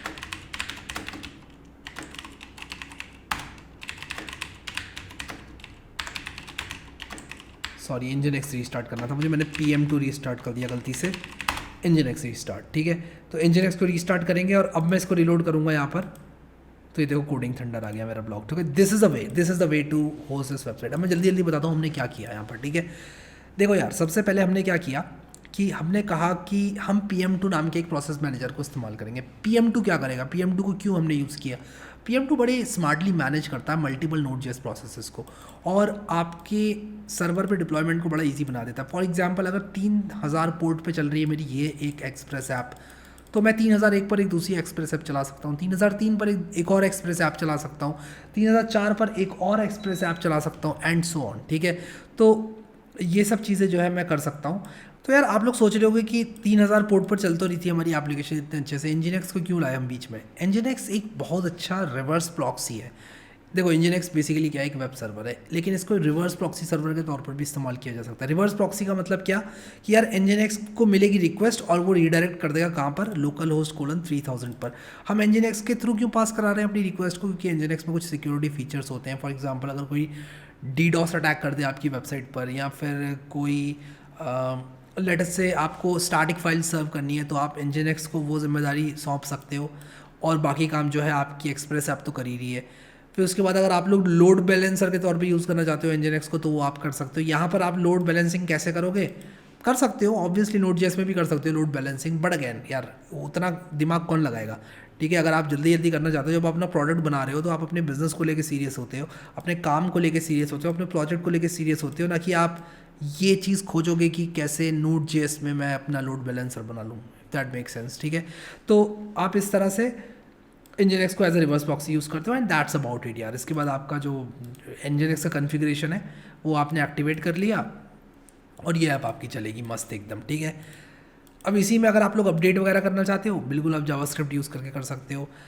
जिस तरह से मैंने यहाँ पर यूज़ करी है ऐप डॉट कहाँ गया मेरा, राउटर डॉट गेट, आप राउटर डॉट पोस्ट भी यूज़ कर सकते हो, आप राउटर डॉट पुट भी यूज़ कर सकते हो, आप राउटर डॉट डिलीट भी यूज़ कर सकते हो।